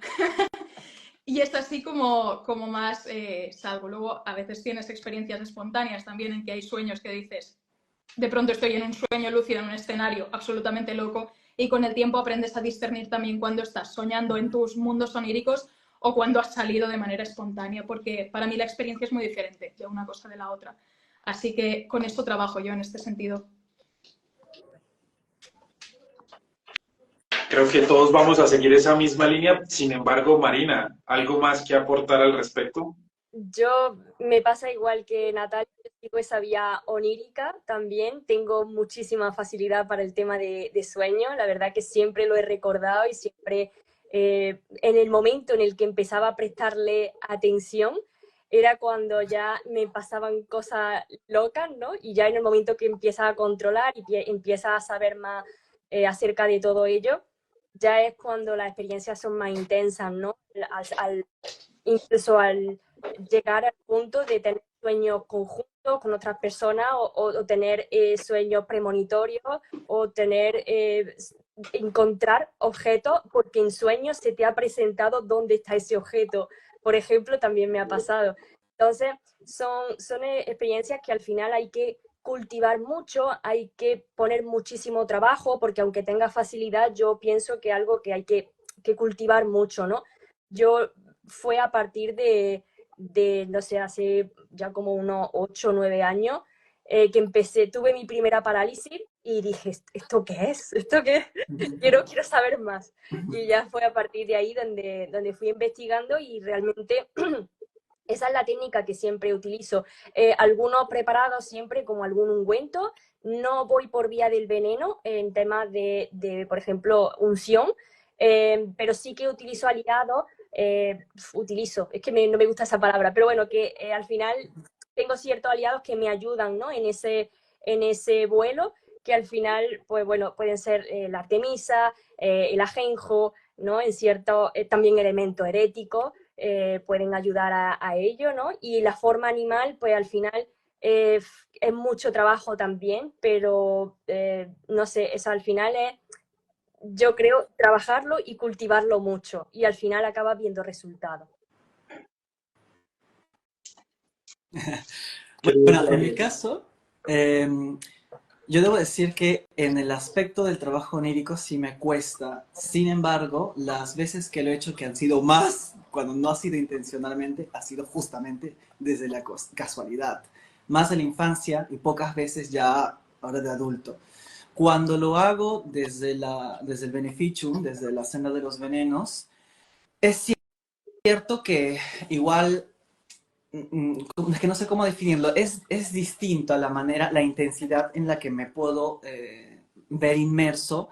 No sé si es porque una parte de mí está consciente de que quiere ejercer eso, o en realidad no lo sé, pero lo que sí puedo decir es que, claro, como dijo Natalia, dejar en claro el hecho de que la senda de los venenos no es como este camino de vamos a drogarnos todos, ¿no? De manera recreativa y vamos a alucinar, porque es muy distinto. Y lo digo yo, no tengo problemas en decir de que antes era consumidor de los honguitos mágicos, no le veo ningún problema, de hecho apoyo bastante eso como medicina, quien no lo entiende, pues problema suyo. Y es muy distinto, pero muy distinto, lo que puedes probar como este tipo de espíritus de manera recreativa y la manera en la que se efectúa a cómo es la senda de los venenos. Además, dejando en claro que también yo me asustaría si comienzo a tener el efecto psicodélico con las plantas de las brujas, porque el efecto psicodélico está cerca a lo mortal, ¿no? De hecho, sí me pasó una vez que por culpa de mi bendita, la balanza esta que no, o sea, podía medir hasta cierto punto y hubo un momento de mal cálculo matemático y cuando ya había tirado todo en el caldero dije, ay, ¿será que me pasé? Dije, bueno, y no sabía si decirle a mi pareja, bueno, pues, claro, ¿cómo? Dije, pero, ay, no sé, y claro, estuve tan tenso que incluso estaba concentrado y comenzaba a ver como colores con los ojos cerrados y dije, ¿eso soy yo? ¿O estoy intoxicándome? Y dije, ¿será que tendré que decirlo? No lo sé, pero el punto es de que lo que se trata de buscar con esto es el espíritu de la planta, o sea, la belladona o la mandrágora ahí puede ser en micropartes, en el sentido de que quiero el espíritu de esta planta bruja que me guíe, ¿no? Y de hecho, incluso a veces no es que es necesario que te lo untes, puedes tenerla, o sea, trabajarla de manera intensa, ¿no? Al lado, pero bueno, ese es el punto. Al final, con meditación tampoco lo he intentado, ¿eh? O sea, de verdad me he esforzado en hacerlo, pero no lo logro. En el sueño me pasa involuntariamente, me gustaría ser un niromante como Natalia, pero supongo requeriría bastante tiempo. Sin embargo, por el hecho de que lo logré de casualidad, sin ningún tipo de ritualística, me ha llevado a confirmar el hecho de que en general podríamos todos, no hacer el tema de sueños lúcidos, sino efectuar el vuelo, ¿no? O como se lo quiera llamar, porque lo he vivido, lo he vivido de manera intensa. Como decía, más en la infancia, y eso ha llevado a mi abuela a tener que llevarme a curanderos porque pensaba que me estaban poseyendo o atormentando porque los curas ya no podían hacer nada.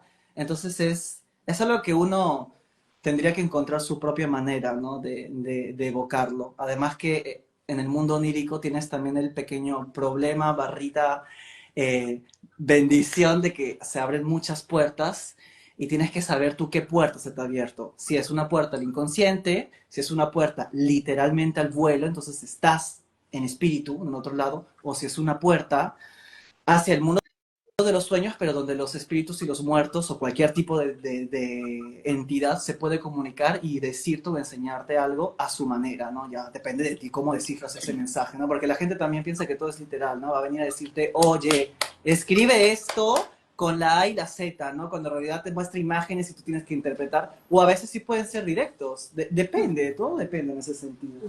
Pero bueno, sí, es así, Sí me gustaría, antes de pasar a alguna otra pregunta o inquietud, hacerles esa pregunta por lo menos a Marina y a Lana, porque yo he tenido ese debate. He visto algunos autores que puedo mencionar, porque primero son gringos y nada que ver, pero no sé si han visto Donald Tyson, el Soul of Flight, es un libro que se llama El vuelo del alma. Y no sé si han leído a Donald Tyson, si de pronto lo ubican por este famoso Liber Lilith, pero pues básicamente Tyson es un autor que primero te da un contexto, ¿no? Y una de las conclusiones a las que él llega es como que, no, usted se quiere proyectar astralmente, usted no tiene que sentir una separación con el cuerpo, usted lo puede hacer desde la visualización, que sabemos que es una de las respuestas que me dan mucho allá hacia la parte del norte, hacia Norteamérica, Canadá, Estados Unidos, ¿no? Pero corríjanme si me equivoco, hay una gran diferencia cuando se siente toda esa pulsación y esa vibración en el cuerpo en medio de una parálisis del sueño y sales y no puedes dominar el entorno porque no puedes controlarlo, no puedes simplemente pensar, aquí va a aparecer no sé qué, no, entras y puede que camines por tu casa, pero toda la casa se ve distinta, diferente, se ven diversos colores. De hecho, hay un autor que se llama Charles Webster Leadbetter, no sé si lo ubican, es de esta gente de los teósofos, y él decía que básicamente había como tres posibilidades cuando uno salía al astral. Salir a un doble de este mundo, que es un poco como lo que se supone que se hacía desde esa parte brujeril, ir hacia la parte de los ángeles o las inteligencias superiores o descender hacia el inframundo. Y a mí me parece muy curioso porque ese descender al inframundo, de acuerdo a como él lo describe, es algo que a mí siempre me ha pasado y es cuando yo me proyecto, siempre es de noche, siempre es lúgubre, siempre es tenue y las luces no se pueden encender. No sé si les ha pasado a ustedes igual o les ha pasado durante el día, pero sí me gustaría que ustedes también comentaran, si están de acuerdo, en que hay una gran diferencia cuando realmente sientes que tu cuerpo está en esa catalepsia, en ese no poderse mover, tu conciencia está despierta, viene toda la sensación y de pronto la aprovechas y sales, a cuando simplemente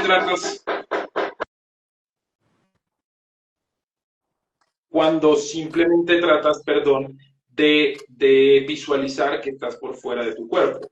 Aunque hay gente que a esto le llama bilocación, ¿no? Que igual no sé si ustedes lo han intentado alguna vez. Pero bueno, antes de seguir con las cosas, sí me gustaría si pueden comentar algo al respecto. Yo es que tampoco quiero como echar tierra encima a la gente que tiene experiencias o que para ellos una proyección astral la consiguen a través de la meditación, porque yo no soy nadie para juzgar sus experiencias. Entonces, bueno, básicamente para mí sí se siente muy diferente y a través de la meditación siempre va a haber ese riesgo mucho al autoengaño. Y de alguna manera, y quizá aquí pues hablo de más, pero a mí me parece que imaginarte que tienes una proyección astral y que te vas al sábado de las brujas y que sucede todo lo que tú quieres que suceda, es el quedarse en la falsedad fácil para tener una realización de tu ego, de que has logrado eso y que ya eres una bruja y ya está. Y a veces el consuelo del ego y esa falsedad nos priva de la verdadera experiencia, que requiere muchísimo más trabajo y que requiere muchísima más práctica pues para llegar a alcanzarla. Entonces, en mi caso, pues así lo veo, y por eso precisamente, como sé que a través de la imaginación es tan fácil ver lo que quieres ver o generar lo que tú quieres generar sin querer, siempre ha sido como algo que me he tomado mucho con pinzas. Y eso que a través de meditar he tenido experiencias muy locas. Y luego cuando ya has tenido experiencias, digamos, más pues a través de proyección astral, sí que he tenido experiencias meditando que he dicho, loco, me he ido literalmente del cuerpo como de manera espontánea. Pero bueno, no lo sé. Yo creo que quizá a través de muchísima práctica también con la meditación logres esto, pero para mí se sienten muy diferente, porque es lo que decías tú ahí, mediante la meditación quizá pues bilocación puede ser, pero no sé, siempre eres un poco consciente de que tienes un cuerpo y no has tenido esta experiencia tampoco del arrancarte de él. Y a través de la parálisis, pues yo lo siento de manera bastante diferente. Y es lo que tú dices también, que no, el momento en el que no puedes decir, aquí se va a aparecer no sé qué. Si se te aparece, creo que estás más en tus mundos oníricos. O sea, si tú de verdad te esfuerzas en decir, no, va a pasar esto y pasa, chances are de que estás en tu película. En cambio, en una proyección dices, voy a hacer esto, y dice, no, mi ciela, o incluso dices, venga, voy a volar, y te dice el astral, vas a volar, vamos, no te levantas del suelo. Sí. Sí, porque además es que es un plano muy troll, la verdad, y que muchas veces, pues, luego de eso a tener una experiencia rollo, pues te vas al sábado, también es otro mundo, porque la cosa no es aprender a volar, la cosa es volar, pero luego tendrás que ir al encuentro de. Y ahí sí lo puedo decir, que es que eso tampoco es fácil, que es que el astral es muy grande. Y qué pasa, me hace gracia lo que tú comentas de que cuando sales siempre es de noche y que no funcionan las luces, porque una de mis señales oníricas que me dicen que he salido involuntariamente es que no van los interruptores de la luz. Y No me había cuando me pasa percatado de eso, eso. siempre, desde que soy súper pequeña, cuando me he levantado de la cama, voy a encender el interruptor de la luz y no funciona, digo, estoy soñando. Y literal, es así. Y cuando me pasa en la realidad, siempre me pasa y me quedo como súper, que estoy soñando o no estoy soñando, y vengo a hacer reality checks para asegurarme que de verdad no estoy soñando, porque es que siempre estoy soñando si no funciona el interruptor. Una falla en la matriz. Ok, ok, sí, sí, entiendo, entiendo. Marina, Totalmente que estoy de acuerdo con todo lo que ha dicho. Yo también he tenido experiencias en las que meditando me he ido mucho, pero para nada creo que bajo mi experiencia sea lo mismo que cuando al final tienes un vuelo. Son cosas que no puedes controlar de ninguna manera. O sea, te controla a ti, básicamente. Así que, y eso es al final lo interesante, ¿no? De ese otro lado, de ese otro mundo, en el que al final no tienes tú el poder. Tú eres un monigote ahí que, bueno, tiene que intentar hacer lo que pueda, pero realmente no controlas nada. Entonces, pues realmente pienso pues exactamente lo mismo. Luego, pues habrá muchas personas que tengan experiencia, bueno, de volar mediante la meditación o tal, pero, por ejemplo, a mí en ese sentido no me ha pasado. Luego, el tema del sueño lúcido y viaje astral, sí que la diferencia, digamos, es que al final en el sueño lúcido sí que puedes controlar, sí que tienes poder de control sobre tu sueño, mientras que en el astral, pues ya lo que decimos, ¿no? Que totalmente no puedes controlar, ¿no? Y hay un libro que me gustaría mucho recomendar, porque creo que he visto por ahí una persona que preguntaba sobre algún libro, ¿no? O algo como iniciarse un poco. Y para mí, he leído varios libros, pero uno de los que recomiendo mucho es Exploración de los sueños lúcidos, una guía teórica y práctica o algo así, Stephen LaBerge. Es, la verdad que un librazo a mí me ayudó muchísimo. Ok, perfecto. Hay una de las preguntas que han dejado aquí que me parece que ustedes tres pueden responder. Ahí está. Exacto. Todos vamos a empezar a sacar los libros aquí. Les comentaba, hay algo que preguntan acá que a mí me parece es importante y ustedes pueden ayudar a responder porque, por ejemplo, cuando yo veo a Carlos, lo veo por allá cosechando, trayendo sus flores, ¿no? Sacando sus cosas y demás.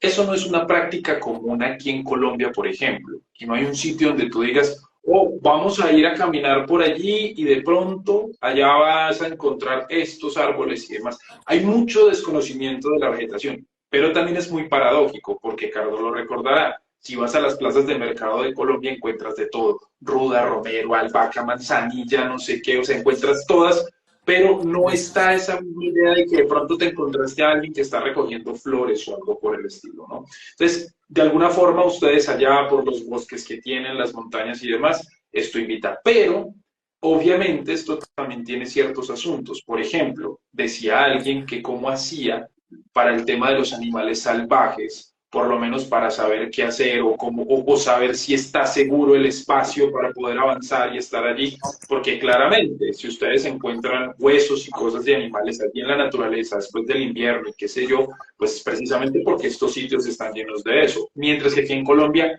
no es tan común, o sea, tú andas en un bosque o en una montaña o lo que sea, pero es muy raro que te llegues a encontrar animales salvajes. Es muy extraño, tendría que ser más hacia la parte selvática y demás. Entonces, ya que ustedes se han adentrado en esos territorios naturales, ¿cómo hacen para de alguna forma tener en cuenta estas cosas y que no les pase nada? O no sé si hay alguna señal que observan. Jabalís. O sea, es que lo único que podemos tener en estos bosques que suponga un peligro, no tenemos lobos, no tenemos depredadores, Ok. tenemos jabalís, que es como el animal más peligroso que puede haber por aquí. En general es un animal que te rehuye, pero sí que es verdad Se que puede poner creo que todos nos hemos encontrado con jabalís cuando estábamos haciendo algo sí. y no puedes hacer mucho, la verdad. O sea, más que nada es que huelen y cuando están cerca hueles porque tienen un olor fuerte y poco más, el susto te lo llevas. Yo por aquí hace unos meses me encontré uno de cara que literalmente me estaba gruñendo y fue como, y además era súper grande ese y fue como, perdone, y irte poquito a poquito en plan... Sí, sí. Pero es que yo creo que no hay mucho remedio. Nosotros lo que sí que hacemos, claro, como practicamos en el bosque, lo que sí que hacemos es orinar un poco triangulando la zona porque como que el olor de la orina pues les ahuyenta porque has marcado territorio, literalmente. Pero vamos, que igualmente, si es mucha gente no te van a dar problemas. El problema es cuando vas tú solo, que ahí sí que a veces te los encuentras. Ok. Yo creo que Serpientes y estos animales no hay. Allá en los bosques de ustedes, serpientes. bueno, los míos sí, pero no Sí, es que, culebra. o sea, no es que pisas y te agarran, ¿no? De hecho, hasta ahora no he encontrado vivas, pero sí muertas. De hecho, cuando las encuentro muertas me las llevo y hago el proceso de secado y toda la cuestión, ¿no? Para tenerla ahí. Yo creo que, al menos, mira, lo que yo suelo hacer es ir un poco a mi suerte, te soy sincero. Sí es cierto que tengo parámetros, porque estos parámetros son, primero, siempre buscar huellas o excrementos o algo que me diga, por acá pasan jabalís. Entonces, por ende, si me topo con uno y es agresivo, cosa que no me ha pasado porque me he topado como con 4 o 5 jabalís, y no me hacen nada. Lo que hago es, sí, es cierto que entro en pánico, pero me hago un poco el loco, ¿no? Hago como, y me voy un poco de lado, ¿no? Pero por mientras voy viendo dónde carajo se encuentra un árbol, por si acaso, ¿no? Igual no voy a llegar, porque el jabalí si te agarra, o sea, si el jabalí toma carrera, no puedes, o sea, tendrías que estar muy cerca a una altura para subirte, ¿no? Y es también lo que yo hago en mi drama, es planificar cómo voy a caer, en el caso de que me embista, ¿no? Pero hasta ahora no ha pasado. Pero eso sí, o sea, buscas qué tipo de excrementos hay, qué tipo de huellas hay. Normalmente los jabalíes suelen, es como, no sé cómo describirlo, suelen con las patas, Hurgan. como, no escarbar, pero dejan todo, o sea, te das cuenta que han pasado, pero ellos suelen evitarte. También te das cuenta de que pasan, en mi zona hay muchos, muchísimos conejos salvajes, hay muchos jabalíes que están siendo alejados de las urbes que construyen a los lados, y las serpientes muertas, pues, ¿no? Sapos también de vez en cuando, pero es esa cuestión, no tanto... Creo que tienes que ir un poco consciente de que estás yendo el peligro. Yo creo que eso hace parte un poco del camino de la bruja que tiene que uno aceptar. O sea, el miedo, el pánico un poco que te invade en el aspecto espiritual y físico. O sea, no saben, yo no sé cómo decir esto de manera educada, pero me he casi hecho unos pantalones las veces que he tenido que buscar tierra de cruzas de caminos, y cruzas de caminos no en la ciudad, sino en el bosque, en la montaña, a la medianoche, o hacer rituales con el diablo folclórico, y cuando hago toda la cuestión, escuchar los sonidos de animales que al final me pregunto, ¿son animales o es él? Pero me da más miedo pensar que son los animales, porque donde me salga un jabalí y yo estoy arrodillado ahí con todas las cosas y me agarra, ¿yo qué hago a la medianoche, no? La naturaleza. Eso Si Pero sí que es llevas una... comida, van al olor de tu comida, de las ofrendas. sí, sí, Eso sí les que es una atrae mucho experiencia. eso, Eso sí la que es una comida. experiencia iniciática, pero sí, Sí. no, la verdad que a mí me ha pasado también de ir a dormir al bosque a pernoctar y de escuchar ruidos raros que dice, no sabemos qué va a pasar, menos más que estoy en la tienda de campaña, pero esto tampoco es antibalas, no es anti eh, patas Antijabalí. de jabalí, así que bueno, no sé, siempre hay un peligro, ¿no? Pero bueno, hay que arriesgarse un poco por obtener beneficios. Es cierto, y conectado justamente con eso, también pregunta la gente qué puede hacer para practicar brujería tradicional si vive en una ciudad grande. Te voy a dar un ejemplo, Alana, y aprovechamos para hacer un poco de sponsor para ti, que vas para la Ciudad de México, que es una ciudad inmensa, gigante, o sea, llena de asfalto y de edificios. En cada círculo, de pronto ellas tienen su lugar, su casa y tal, pero pensar en que vas a ir a un lugar, a la naturaleza o a la montaña, sin pegarte un buen viaje primero, es muy complejo. ¿Se puede, qué piensan ustedes tres, igual trabajar esta brujería tradicional desde la casa o es necesario que en algún momento haya esas visitas a la naturaleza? Yo no podría, porque para mí la naturaleza y la otredad están muy vinculadas al ámbito de lo salvaje. Entonces, yo ya también mi estilo de vida lo he enfocado a poder conciliar que para mí la naturaleza y mi espiritualidad es muy importante. Entonces, pues he conciliado como para llegar a vivir en un sitio que viva cerca de ella. O sea, mi casa está delante del bosque. Más que nada también porque en la ciudad y en la seguridad del hogar a la brujería le falta un elemento muy importante, que es ese elemento del miedo, de las emociones fuertes, de la transgresión, de irte al otro lado, de sentir lo que es un bosque de noche o una encrucijada de noche. La brujería no es cómoda. Y en cuanto a que si estamos en nuestra casa, en la comodidad de nuestra casa, en una ciudad, esa incomodidad de exponerse a las fuerzas naturales donde habitan los espíritus de la brujería, de los espíritus salvajes de esa otredad, no se da de la misma manera. Sí creo que la hechicería se ha dado muchísimo, muchísimo en las ciudades, pero es que la brujería de hecho era un fenómeno rural. La hechicería se relacionaba mucho con las ciudades y se acusaba mucho, y hay muchísimos procesos de hechiceras en las ciudades, mientras que los procesos por brujería siempre o en general eran casi siempre en pueblos aislados y en zonas muy rurales y en zonas montañosas, porque forma parte del fenómeno la interacción con esa parte más salvaje, porque la brujería también conecta con la parte salvaje de uno mismo, que está en esa sombra y que se despierta en la interacción con esas fuerzas de la naturaleza. y para mí tiene que tener ese componente de miedo, de inquietud, de exponerte al bosque, de exponerte al frío, de exponerte a la noche, al miedo, a la inquietud, todo eso. Entonces no sé realmente cómo lo concilia la gente que vive en ciudad, a nivel de hechicería ya digo que maravilloso, y en las ciudades hay muchos espíritus.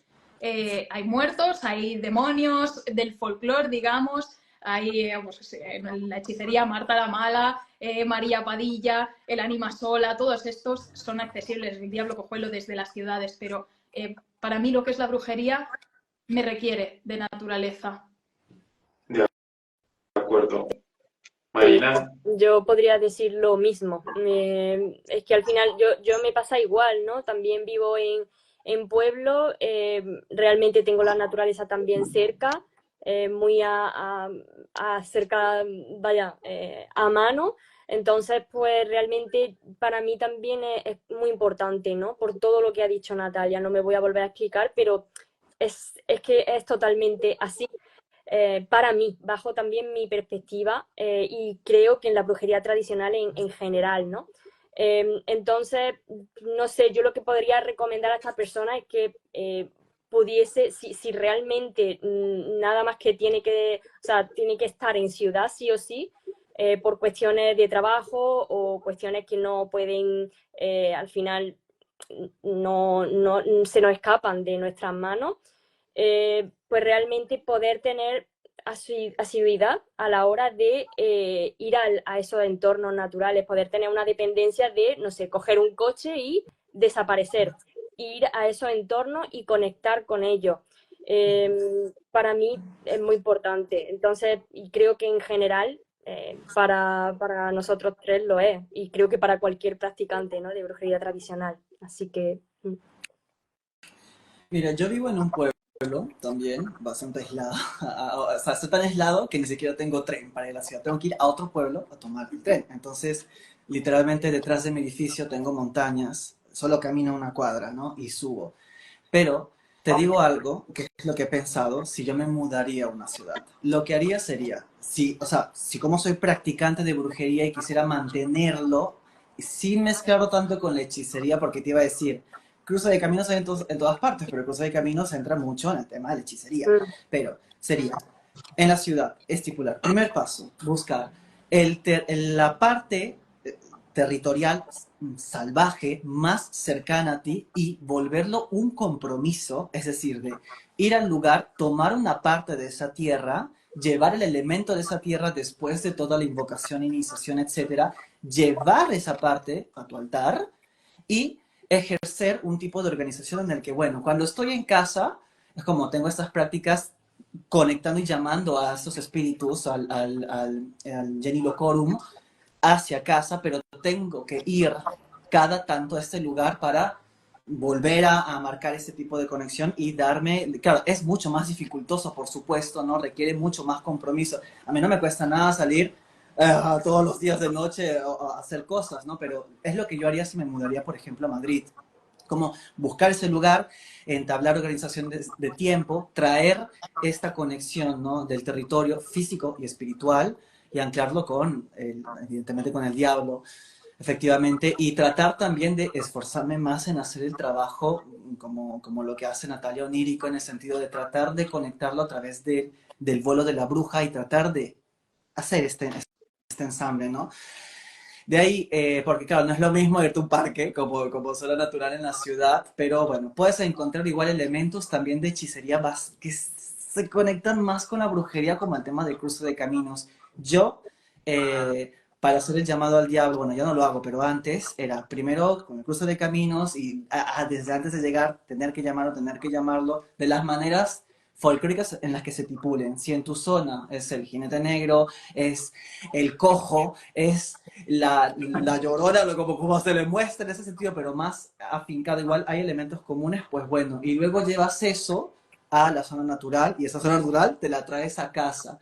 Pero bueno, que le des tu... O sea, de que se puede, pero tienes que ser muy comprometido, no hay una vez cada 6 meses y ya, ¿no? Es como todo lo que nosotros hacemos, efectuarlo en ese momento y tratar de mantener el vínculo en casa. Y ya, es en ese sentido, diría yo. Interesante, me parece que esa parte fue importante porque miren que de alguna forma ustedes tres están en un contexto que les implica un contacto con la naturaleza, ¿no? Y creo que eso refiere a los sacrificios. Yo siento que estamos en una época donde la gente no quiere sacrificar nada, no quiere hacer lo propio por obtener. Lógicamente esto no es un asunto para que un montón de gente vaya en masa, por más que pues no sé, las cuentas de algunos acá tengamos cierto número de seguidores, habrá mucha gente que solo lo haga porque le gusta y dice, ay, no, pues sí, qué interesante, pero si realmente quieres practicar, si realmente quieres como estar inmiscuido, si necesitas hacer ese tipo de esfuerzos. Y algo que dijo Alana es muy importante y de hecho es una de las explicaciones que se han dado a las apariciones de espíritus. Dicen que el miedo, o sea, el que te invada el miedo, la adrenalina, todo lo que se despierta, es lo que te permite entrar en el estado adecuado para poder ver el espectro. Sin eso es imposible. De hecho, yo tenía un profesor en la universidad que decía que cada vez hay menos fantasmas y cada vez se habla menos de perros y demás porque no les gustan los apartamentos, no les gustan las construcciones modernas, ya no hay ese contacto con la naturaleza, el cruce de caminos, de tener que andar para no sé qué. Entonces eso es muy importante. Bueno, sé que ha pasado un tiempo considerable, yo les agradezco mucho por estar aquí. Si están de acuerdo, me gustaría que tocáramos un último tema únicamente para despedirnos y a lo mejor tal vez más adelante podamos volver a hacer esta interesante reunión.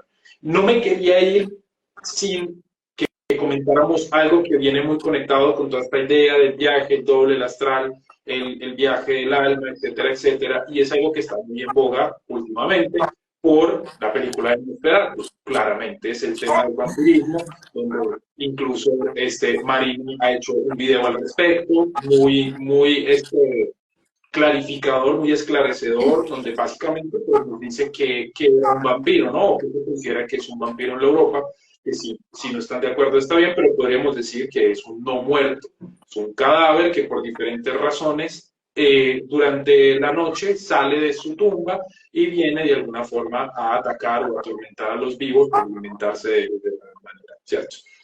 El término vampiro o vampirismo, de hecho yo te hice ese comentario en el video concretamente, dije, sería interesante que nos comentaras cuál fue ese tránsito hacia la praxis moderna de este asunto.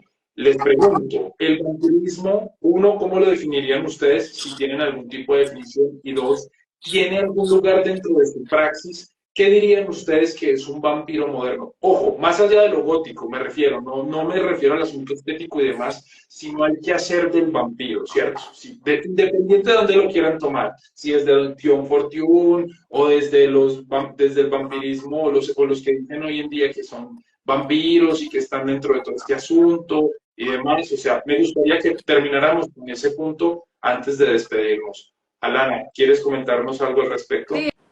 Es curioso porque justo mi pareja Carlos está preparando algo sobre vampirismo esotérico, así que es un tema que hemos discutido mucho últimamente. Pero bueno, básicamente para mí el vampiro es lo que tú has comentado, pero quiero decir que también dentro de la brujería el fenómeno del vampirismo era muy frecuente, porque de hecho ambos fenómenos también se explicaban a través de esta teoría del doble.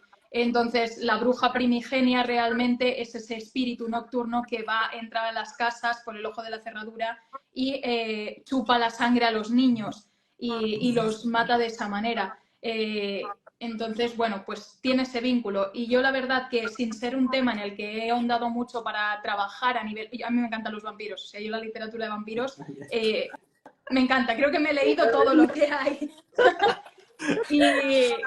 No es algo que haya como indagado en este vampirismo esotérico, pero es algo que he experimentado de manera accidental en mis vuelos o salidas desde que soy pequeña. Yo he ido teniendo vuelos a lo largo de mi vida y recuerdo de bastante niña en los que básicamente salía, sobrevolaba como la ciudad o tal, entraba en las casas y le chupaba la sangre a la gente.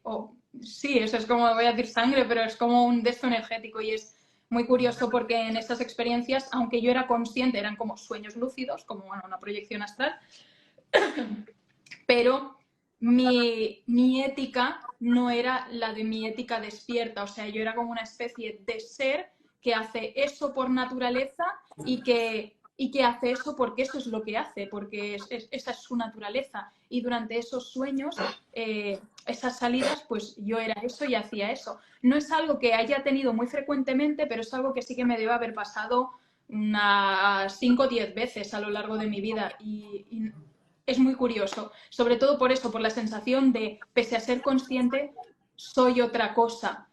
Una que no tiene los planteamientos éticos que tiene mi yo normal, que evidentemente pues, a mí no me parecería bien ir a hacerle daño a nadie ni a quitarle la energía a nadie, pero en ese estado pues soy ese ser de esa naturaleza. Claro. Me gustaría acotar algo ahí antes de que Marina y Carlos den su opinión. Y es, claro, tenemos esta idea, ¿no? De la persona que se alimenta de sangre y demás. Pero justo remitiéndonos a estos referentes literarios o incluso audiovisuales, como lo fueron Nosferatu y como lo fueron Drácula, no sé si recordamos que justo hay diferentes momentos y escenas. Bueno, en Nosferatu es más evidente que en el de Coppola, pero donde la protagonista es raptada, ¿no?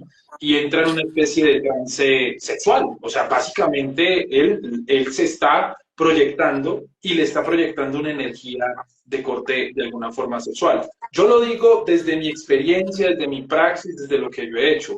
Muchas veces el vampirismo, digamos que de alguna forma procura esa posibilidad de proyectarte y luego empiezan mira que me soñé contigo y no sé qué, y te sentí y esto, pero porque la persona intencionalmente está haciendo esa especie como de seducción de alguna forma, ¿no? Entonces, no sé, si quieren comentar también algo al respecto de eso, como para que no nos quede solamente ahí, porque he visto muchos comentarios de Nosferatu y tal, pero creo que ese tipo de detalles nos dan ciertas claves porque no es algo tan necesariamente fantasioso. Efectivamente, hay gente que utiliza sus habilidades para proyectarse y en lugar de poner, no sé, dos velas juntas para un amarre o lo que sea, con ese cuerpo sutil energético trata de influenciar al otro para que pues sienta esas cosas por esa persona, ¿no? Marina.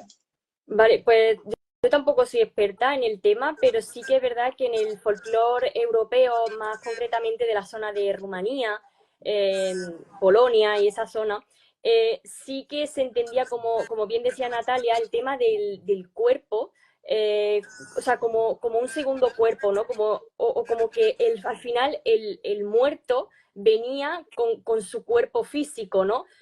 Atormentar a la gente y especialmente a la gente de su entorno y sobre todo familiares más cercanos, ¿no? Que eso es un poco lo más aterrador muchas veces de esas apariciones y al final pues se llevaban ciertos rituales para poder darle muerte y para que ese muerto pues no saliera más de su tumba, como era la de clavar clavos, y muchas más cosas, ¿no? Al final sacarle el corazón, reducirlo a ceniza, que se bebiese esa bebida, ¿no? Para que ese muerto no volviese.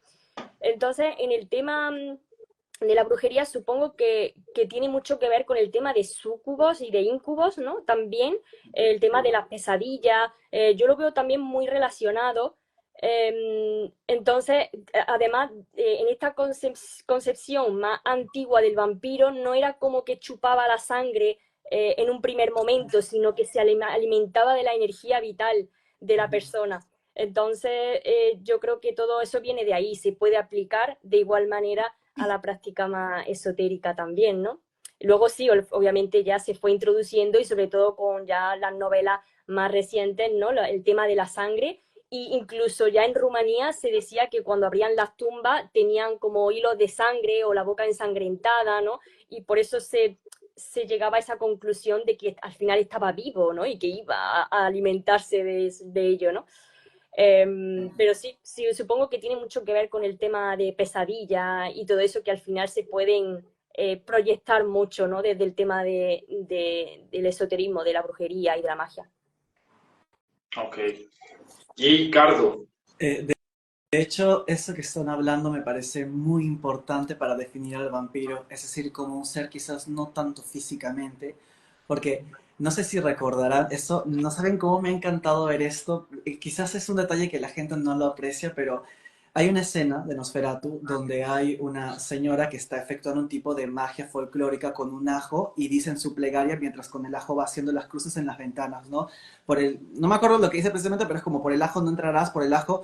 Entonces, eso es algo importante porque sea plantas apotropaicas como el ajo o plantas que se han vinculado con el alejar vampiros como el espino, que me encantó mucho, por eso me llamo así también, porque se estipula que la estaca, o sea, las primeras estacas que se clavaban en el corazón eran hechas o por madera de espino o por madera de rosas. Son plantas que generan límites que son, por un lado, apotropaicas, pero por otro lado también suelen invocar cierto tipo de entidades, pero también bloquearlas. Se dice que con la madera de un espino o de un endrino también clavado en el suelo puedes atar a un muerto. Entonces, conectar al vampiro como un espíritu, ya sea de un muerto sin descanso que viene, que de hecho hay fórmulas también similares a lo que lo que pasa con un acusado de vampiro, que se suelen ejercer lo mismo con los muertos sin descansos, ¿no? Como esparcir cierto tipo de semillas o cierto tipo de plantas para que el muerto sin descanso, y no estipulan como, es simplemente un fantasma, ¿no? Como tal, vaya a visitar o atormentar a sus familiares, ¿no? Entonces, eso confirma, o sea, el hecho de que esta viejita, que es, o sea, es que Eggers es un genio porque ha plasmado este folclore indirectamente, sin decírtelo como tal y te está diciendo, están conscientes ellos de que este ser no es que solo físicamente va a entrar y el ajo va a impedir como tal, sino que estas plantas lo que hacen es crear esta barrera. A través de esta magia el espíritu no va a poder entrar a atormentarlo. No es como que le muestras un ajo y hace no, y se va, ¿no? Como tal. Entonces es un ser espiritual en ese sentido, entonces te va a atormentar. Y está muy relacionado también con el tema sexual, pues por el tema de los sucubos, como dice Marina, justamente, ¿no? Me parece increíble esa cuestión. Solo eso quería decir. Bueno, es que al final la sangre y el sexo son lo mismo, son energía vital, son Sí. la energía de la vida en el folclore. El sexo es la energía creadora que da esa vida y la sangre es sinónimo de la energía vital del cuerpo, por lo tanto tiene sentido ese Y vínculo. vinculante, porque entendemos que el vampiro es un ser parasitario, Sí. no es cualquier tipo de espíritu, ¿no? Justo eso iba porque tal vez en mi campo sí se ha hablado mucho más de este asunto del vampiro, ¿no? Del vampiro energético y de cómo de alguna forma también muchos magos negros han sido acusados de esto, ¿no? De ser vampiros.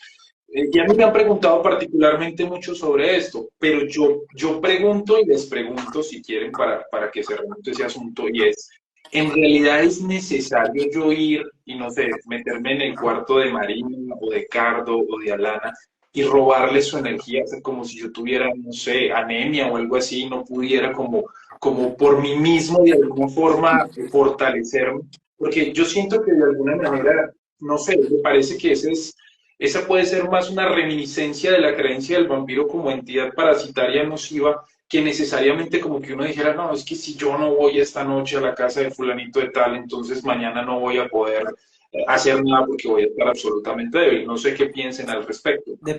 Bueno, Depende. no tiene mucho sentido para mí tampoco. Hay personas que practican el vampirismo, pero es para, o sea, normalmente para poder atrapar esa buena energía de las personas, pero no porque a lo mejor quieran alimentarse de ello de una manera mala necesariamente, sino para tener esa energía vital que a ellos les falta.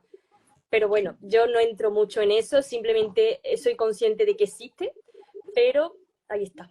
Bueno, Yo diría que depende. Ay, perdona, Cardo, que te he pisado. No, tú y ya En el lo ves. vampirismo esotérico sé que más que para obtener una energía en vida, viene más bien como en la línea de acumular esa energía para fortalecer tu doble a tal nivel que cuando mueras siga teniendo fuerza y materialidad y capacidad, digamos, como de decisión y de actuación, ¿no? Como para que tu espíritu no se disuelva en esa muerte, sino que mantenga esa vida tras la muerte que caracteriza al vampiro. Tengo entendido que el vampirismo esotérico muchas veces va por ahí. Yo diría que depende de si lo vemos desde el ámbito, como lo que hemos hablado, ¿no? Desde espíritu, entidad, ya sea que sales del cuerpo o que sea un muerto, y diferenciarlo del acto de la magia per se. Porque, por ejemplo, hay algo que me pareció muy curioso en cuanto a la tradición de los cardos, pero hay un cardo en particular, así como el cardo se relaciona con el diablo, pero también con lo apotropaico, o sea, lo llama y lo aleja. Hay un tipo de cardo, bueno, en realidad es una carlina, que es la carlina vulgaris, que también es considerada cardo, en la que, según el folclore, la persona que toma el cardo y quiera robar la energía y la fuerza vital de la persona a quien lo vaya a hacer, tendría que hacer un cierto tipo de actos y pronunciar el nombre de la persona en ciertos momentos y pronunciarlo y mientras sostiene ese tipo de cardo. Y se supone, bajo este entendimiento, que la persona, mientras más lo hace, pidiéndole al cardo, o sea, va quitándole al otro y él se va como, se va alimentando, ¿no? Entonces, eso a mí, por ejemplo, no me parece un tipo de vampirismo del tipo el ente en la otredad, sino más un tipo de acto de magia, un tipo de acto de hechicería, ¿no? En plan, yo te succiono esto, pero con el arte de la magia, con este espíritu vegetal. Entonces, si es así, sí podría decir que hay magos o hechiceras que sí pueden robarte, pero ya no es tanto quizás vampirismo en el sentido clásico, ¿no? Sino así, algo parecido a eso. Ujú. Envidiosos y envidiosas. Ok. Ok, está bien, pues nada, chicos, ha sido una velada maravillosa, les agradezco muchísimo por estar acá, de verdad que se hayan tomado el tiempo de estar aquí, de responder, creo que se vio la mezcla y los contrastes, y aunque habían puntos similares, desde luego existen las diferencias y creo que desde ahí es donde tiene que ir. Como les dije, queda abierta la puerta para que en una próxima oportunidad lo podamos hacer, creo que hay muchísimas cosas que discutir, alentarlos a todos para que sigan haciendo su trabajo, que lo hacen fenomenal. Aquí lo que necesiten, lo que se les pueda colaborar siempre con el mayor de los gustos. Y pues nada, los dejo para que se puedan despedir. Bueno, pues muchas gracias por haber visto el directo. Ha sido súper agradable, me lo he pasado súper bien y he estado muy cómoda con vosotros. Bueno, es que sois un amor los tres. Y nada, muchas gracias también al público por verlo. Quería comentar que si bien pues a Cardo y a mí nos conoce mucha gente, pues que esta gente que le echéis un ojo a lo que hace Marina, que es una pasada también, que hace un trabajazo y que bueno, que de momento pues su cuenta es más pequeñita, pero se merece todo el reconocimiento del mundo, así que os animo mucho a que entréis en su perfil y le echéis un ojo. Por De hecho, supuesto. gracias al trabajo de Marina, es que yo, en mi afán de querer ser más tradicional en cuanto al ungüento, si no hubiese sido por su traducción, no hubiese llegado a esta, bueno, va tales cosas bajo tal estipulación con el ungüento de las brujas, y fue gracias a ella, y por supuesto gracias a Vini, ¿no? También Claro. es el increíble Pues, trabajo de Marina. muchísimas gracias a los tres, de verdad, por confiar en mí, por permitirme estar aquí y por, bueno, me he sentido súper a gusto con vosotros también, así que ojalá que se vuelva a repetir y bueno, seguir con vuestro trabajo porque, bueno, pues es súper, vaya, increíble, a mí me flipa todo lo que hacéis los tres, así que ojalá que nos volvamos a juntar por aquí. Sí. Así será. Un abrazo para todos, cuídense mucho, que estén muy bien. Gracias por todo. Gracias. Chao. Gracias, chicos.